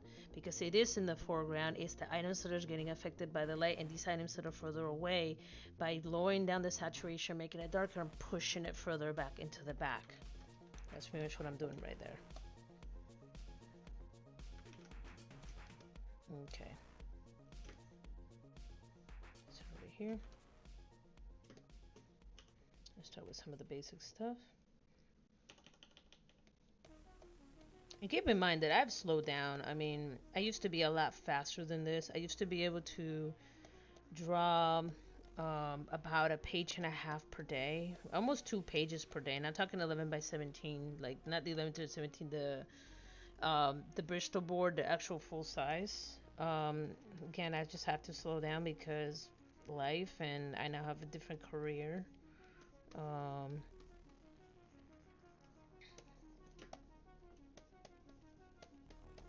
And unfortunately, I only get maximum of 1 hour a night, and I gotta split myself between too many people in my life, which doesn't bother me, but it is kind of time consuming. I feel bad because sometimes I can't give them the time that I want, but you know, they know that I've always been a busy bee. And I'm doing retraining right now, believe it or not, on top of everything that I'm doing.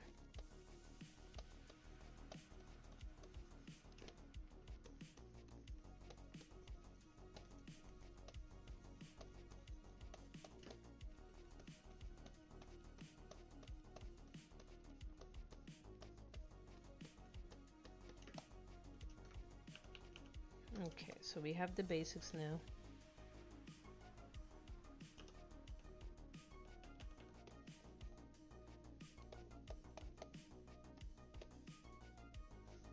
A little too dark for my flavor. So what I'm trying to do is that everything out here, this right here is going to be highlighted the lightest. This right here is going to be lightest to darkest. That's pretty much what I'm doing right there.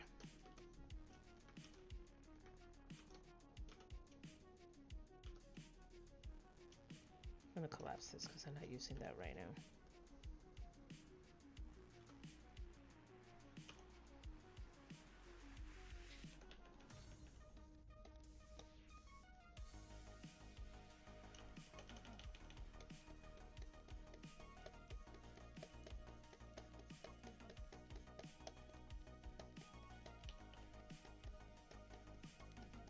Like I said, it's just background stuff. I'm not too worried about it.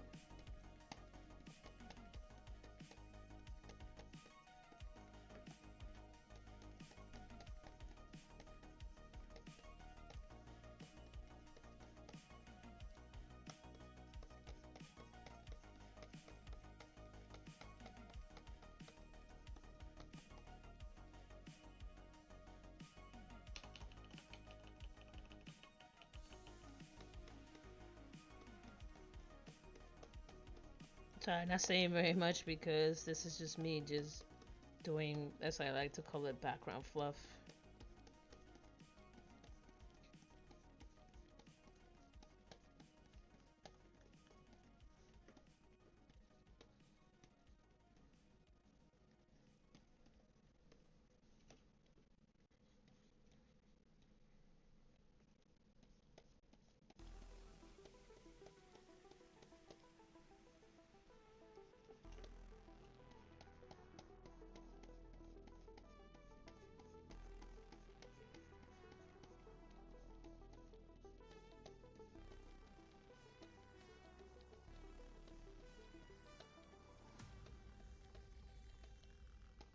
Alright, not pretty, but it works for right now.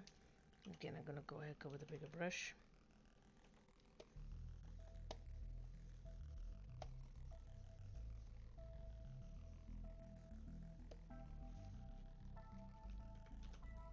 And I'll probably go back in and I'll fix that up a little bit as I go.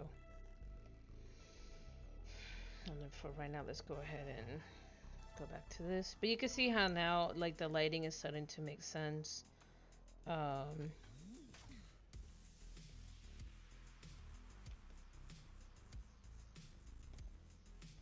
I make sure that this side stays lighter because we have an overlay. We technically have two lights coming from this side, so it has to make sense.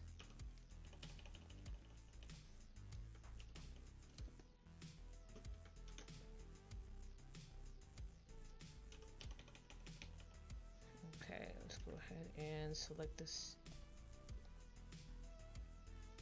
Sorry, I have a little tiny Cintiq that I work off from. I could get a larger one, but honestly, I don't like having big bulky things anymore in my life. And what I've come to learn that even though I had a larger one back when I used to have it at the studios, I still worked in a section like this big, so this just gives me enough.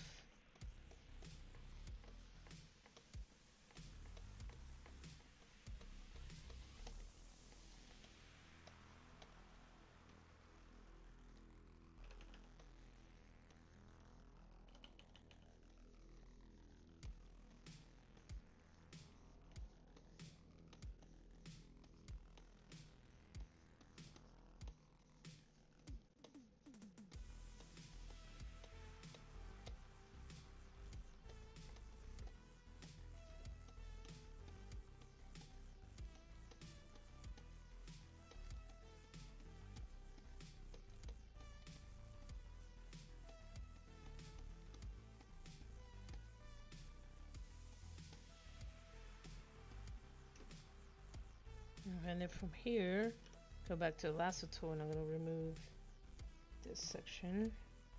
Holding out Alt to remove. This is a really old trick, but it works. Okay, that pretty much refines my selection. Then from there, I'm going to go ahead and... Oops.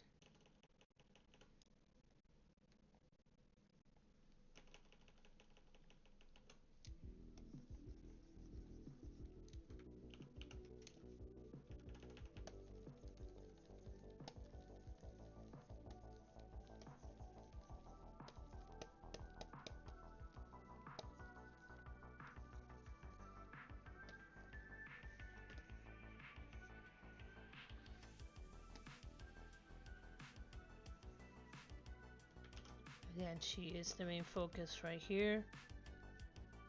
And I like that dramatic lighting. It might be a little too dark, but I'm okay with that.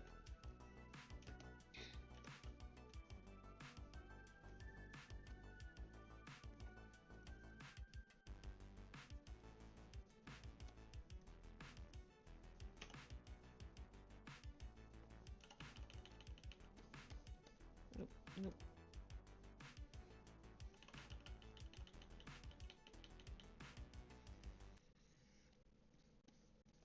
Oh, did it crash? It crashed. It's fine. It's free music. I seriously cannot complain. There we go.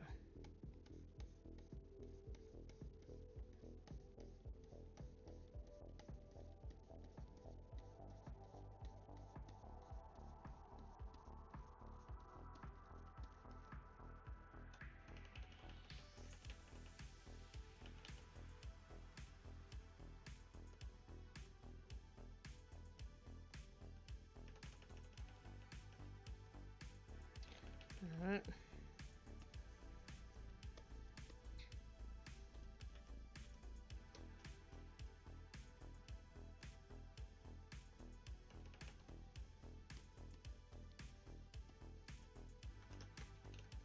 Okay, so I'm taking care of that. See how they're starting to get more in depth with the room. Gonna grab this tent. These I'm gonna make them a different color. Let's do fuchsia for the background. Let's go to the dirt. Oh, let's go to the dirt floor. First of all, Control J. I'm going to give this some texture. I'm gonna filter noise Gaussian. What is it? Was it? Add noise. Oh, did they take out Gaussian noise? Or that's fine. So with every update, stuff goes away. So I'm gonna add a little bit of texture because it's a little bit too flat. But if I drop that to like around 20-23%, it just gives it like a little bit of grit, which I'm okay with that. And then from here, I'll duplicate this one more time because this is just an overlay. I'm gonna go ahead and I'm gonna add a little bit some roughage to this.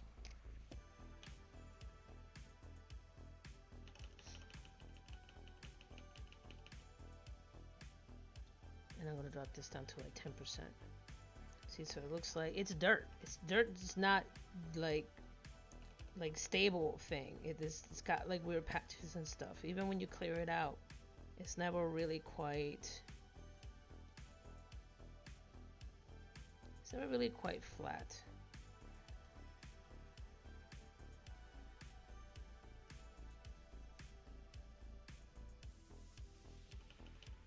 And any shadows, you want to cast it on this.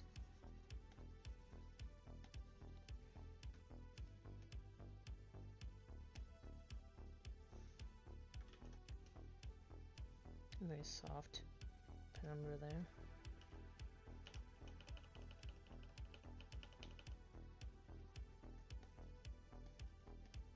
So it adds it.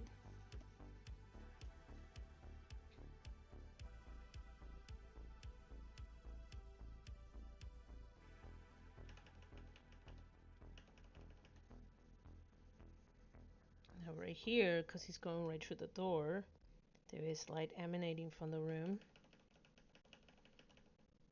So I am going to do this.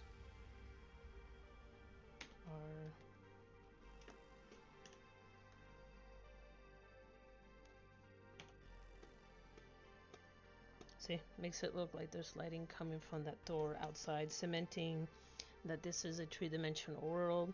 It's nothing too crazy, but it's out there. See, it looks like now there's lighting coming from this room. Okay.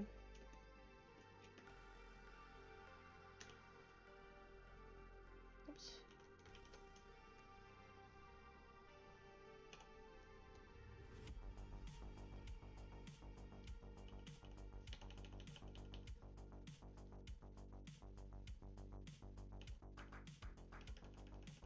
And like I said, I'm just adding a little bit of like these just uneven swatches because I want to make sure that it looks like dirt.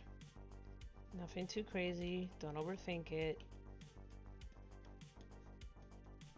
A lot of the stuff you do in illustration is implied.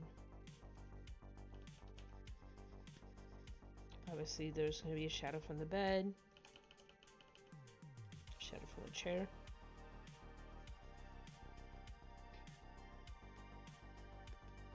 Okay, so another shadow there. Okay, that right here.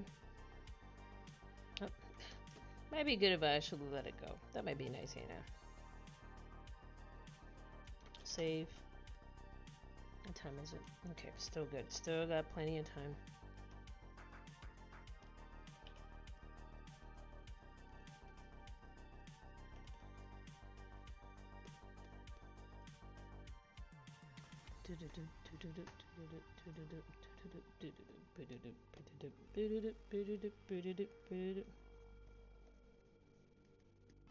That looks like caca. And it's okay. Life is messy. Life is not structured. That's what you make of it. Okay, so from here.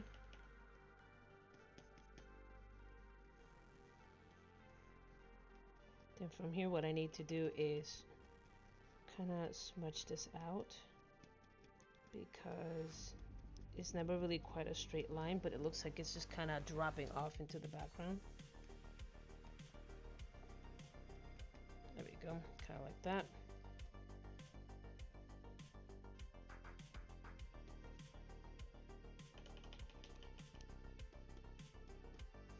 Not quite sure if I'm digging that part right there.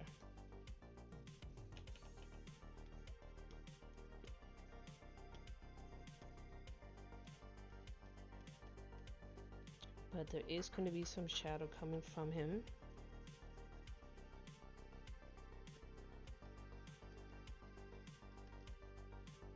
Okay, so that always shows that he's got some.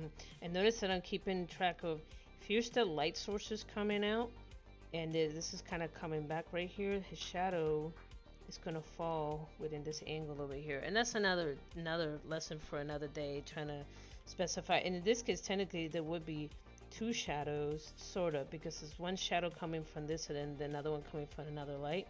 But either way, this kind of gives it like this, like a little bit of mass and volume there.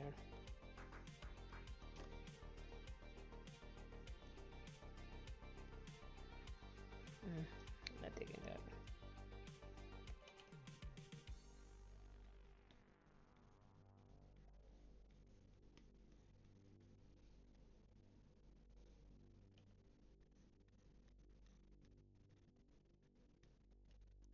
Alright, go back over here.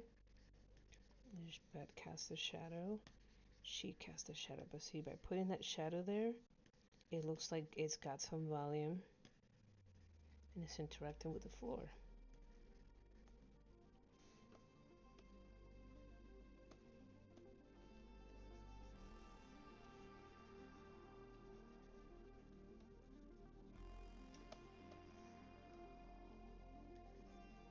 Okay, go right there, saving it.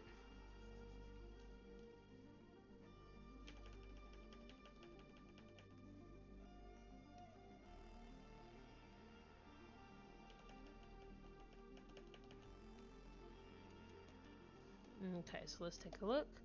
So you can see so far, not so bad. You can see how I established the light source. Like I said, it's still going to be kind of rough, but this kind of gives people a better idea how I handle my light. How do I think in, how do I approach it, how do I do it, why am I doing it, kind of deal. Alright, so from here, okay, so I'm going to grab the floor, G, floor. And then there is a little bit of a background drop back here. I always like to duplicate it so I don't have to mess with it. And I'm just going to do a little bit of highlights. Mostly so it looks like there's something else back there, even though we can't see it. It's implied, like the tents that were across the way. It's implied.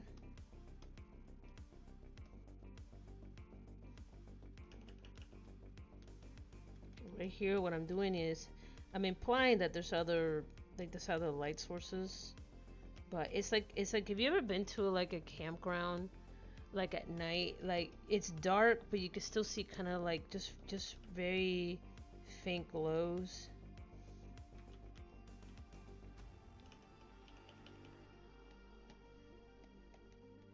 Just gives it more of a little bit of an environment, because technically these folks are all inside an abandoned mall. So it just gives it a little bit more oomph back there. Okay, so this one looks like it's just this like flat thing. You can take your imagination, figure out what you think it is, whatever. You think it's a giraffe, that's fine too.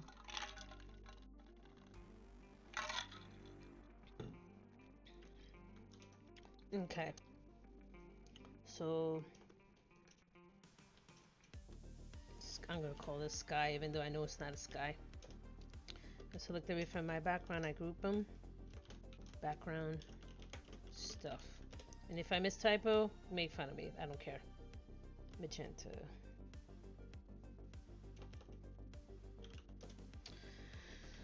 Okay. Do I want magenta? I like fuchsia better. That way they're all the same color. Okay, so that takes care of that part.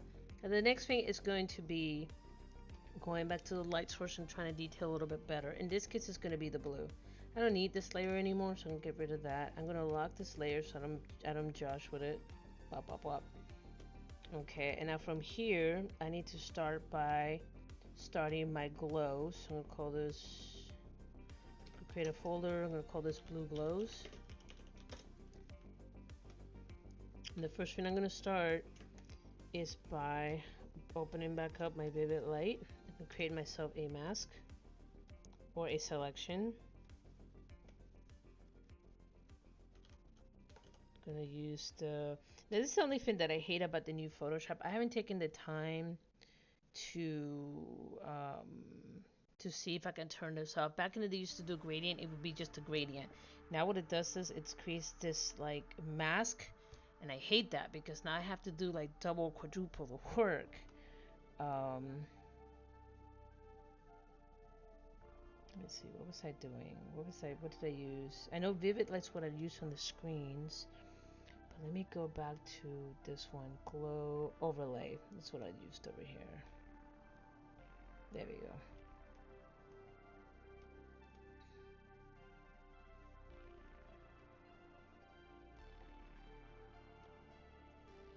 I always like to keep a prior file open just in case. Okay, so it is vivid light.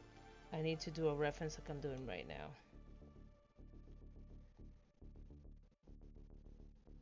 Sometimes I gotta switch between that and overlay to give it the nice. So let's do vivid light for now.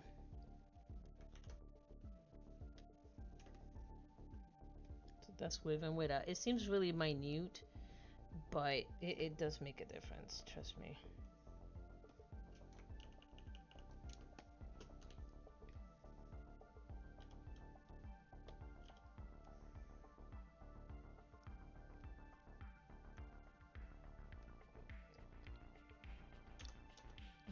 %.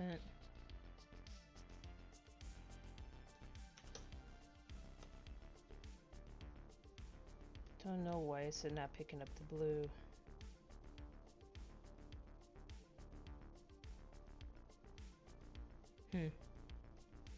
That's something I'm gonna have to deal with it, but that's okay. Right now I'm just doing setup.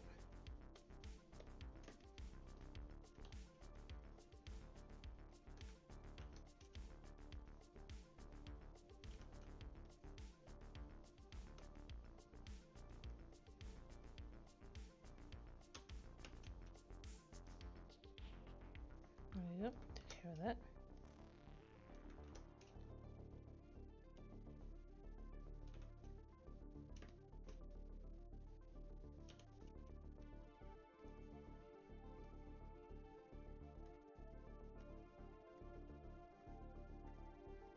Alright, again, making sure this is the only selection.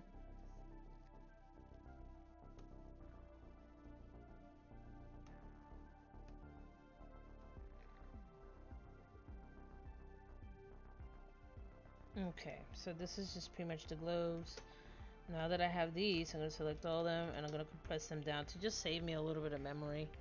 There we go. So now it's picking up some of the blue.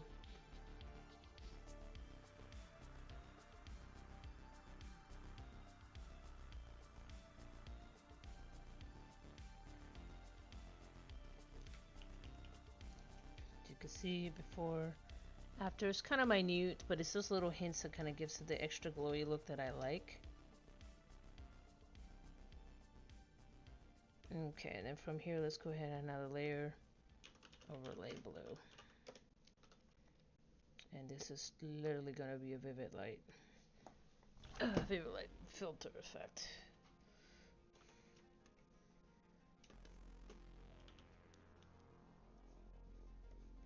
There we go.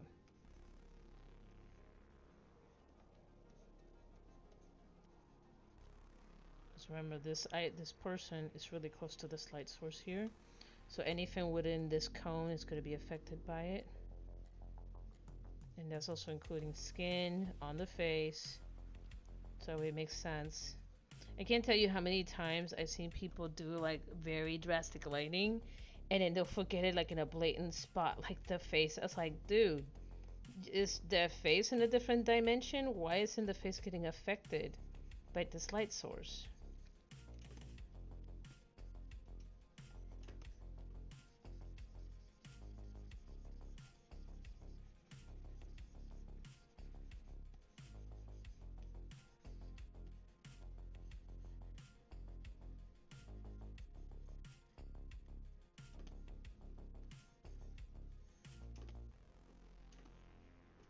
There we go. So it makes it look like it's more. See? Yep. See? Gives it that nice glowy look you see over here. Just by adding those little hints. I'm gonna add a little bit down here. But I'm gonna drop the brush. And what I'm doing is I'm being mindful of this light source.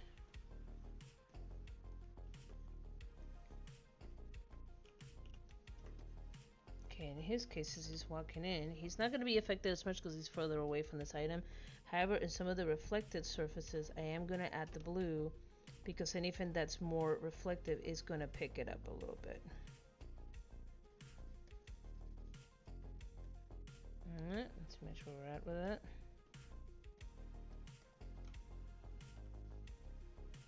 I'll jump this up to 30%.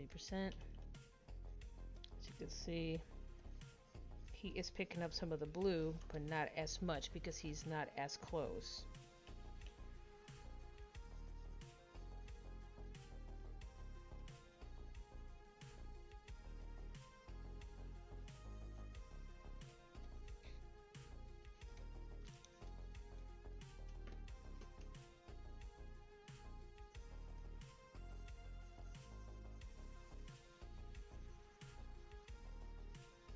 And it's mostly on this side because he's coming. But the light source is mostly coming from this side, not this side. This side's just picking up the extra light sources bouncing around the room. But because this side is closer to the light source, it's going to have more exposure to it. Now for her, let's go back to 100% because she is literally sitting right next to it.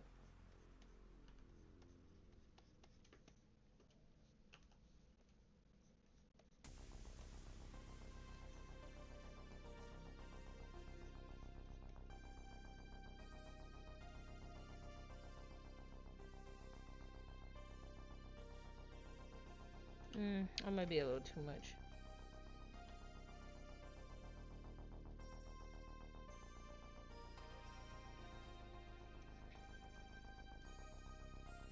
That's it. I might go back afterwards and I might fix this a little bit with fresher eyes. But at least you guys now have an idea.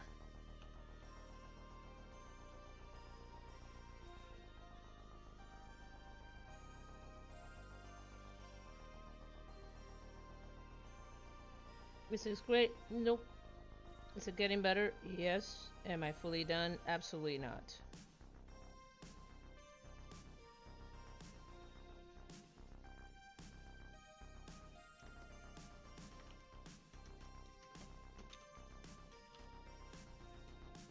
Actually, the book is also going to be affected.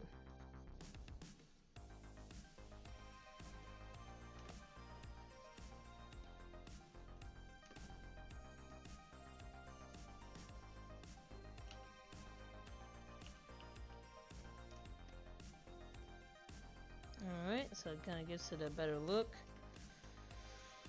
Sort of. But she's definitely closer to the light source.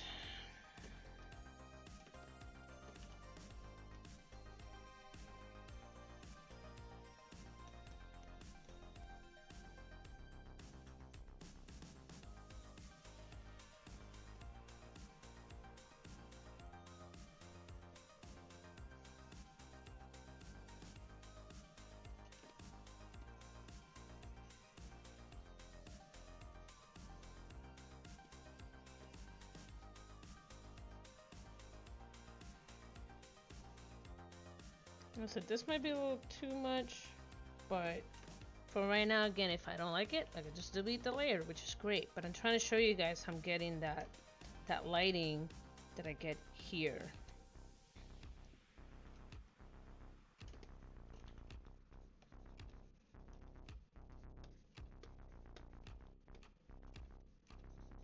And here for him, I have to drop him up to 30% because he is not as close.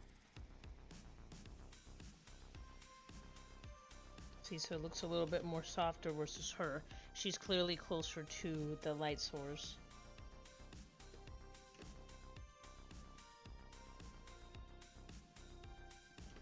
Oh, takes care of that.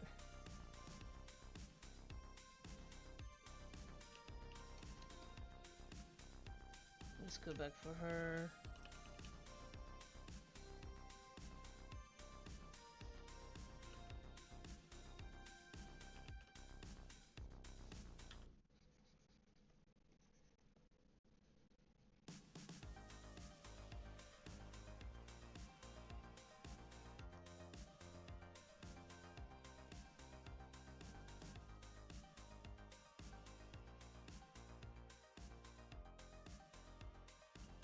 There we go. So right there, see, looks like she's getting some exposure. But she is. Oh man, I'm getting hungry and it's super cold in here. Okay, there we go. And at this point he gets 0 exposure from this light.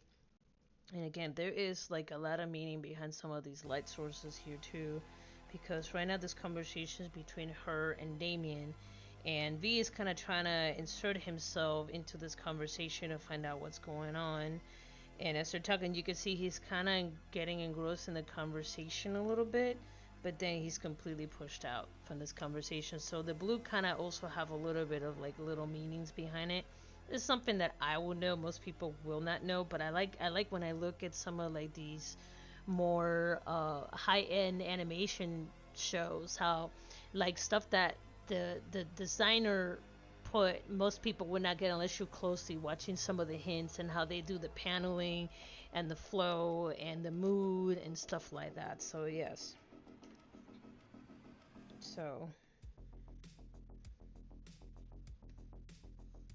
okay, so with that in mind, okay, I need to make sure this blue sticks out a little bit more.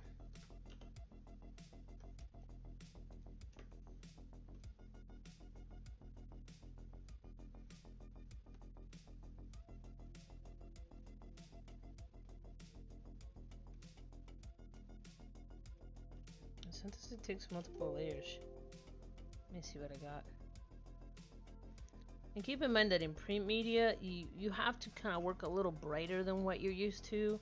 Mostly because print media stuff gets lost. It's darker, there's no light behind it. So you have to make sure that things stand out. Okay, let's go back to the tent. I think I need to push this back a little bit. That's way too much light.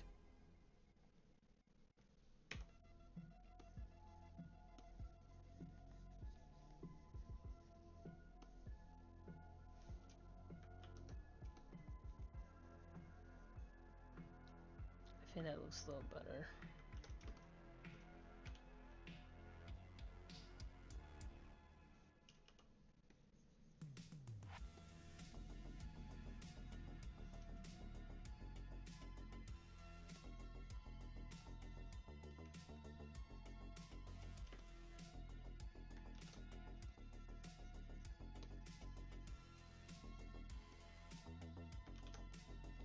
Okay.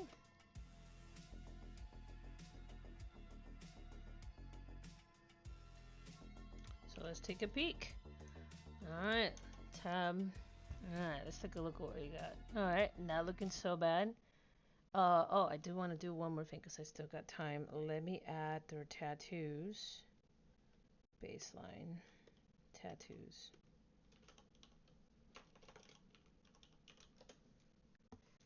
Man, Spotify, this is what y'all do. I definitely never gonna buy. It just keeps crashing. I wonder why. Oh. Whew.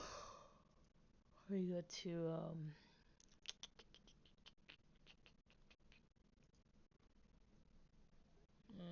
Spotify.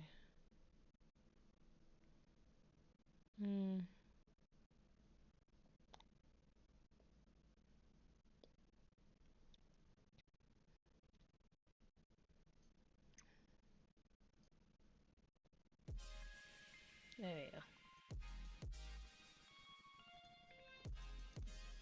There we go, just a little peppy stuff. Okay. So let's go ahead and do their tattoos. And it's really good if you're trying to keep something consistent.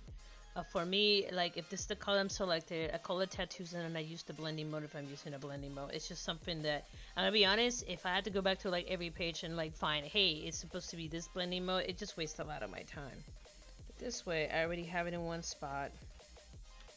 And it helps me with continuity with this project.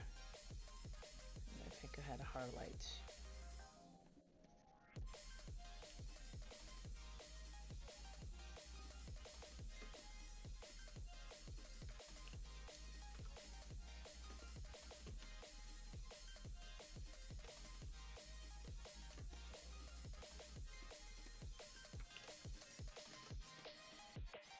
Okay, her arms need to be clean.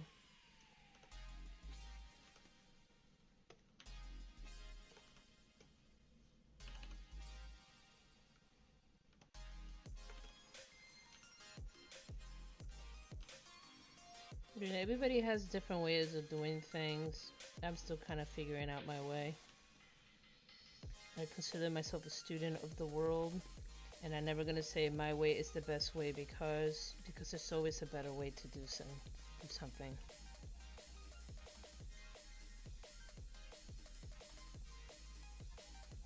It's the one time that I say I do like removing the pencil line art for this tattoo.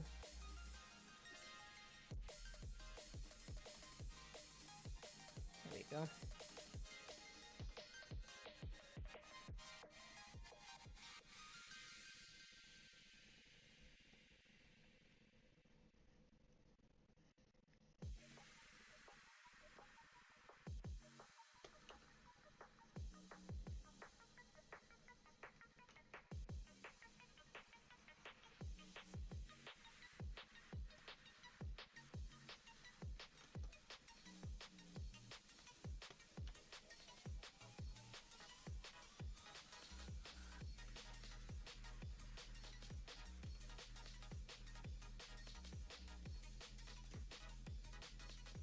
There you go.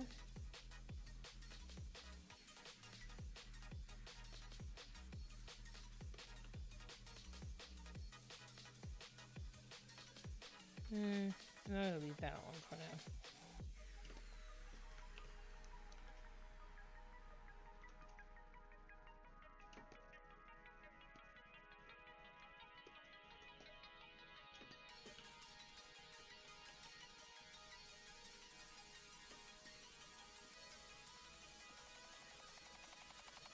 Alright.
There we go, taking care of that. Looks a little bit better. I definitely need to push this skin down. Let me see, it would be the base. Yep, let's remove the base. Okay, so that saved me a little bit of time there, which is great.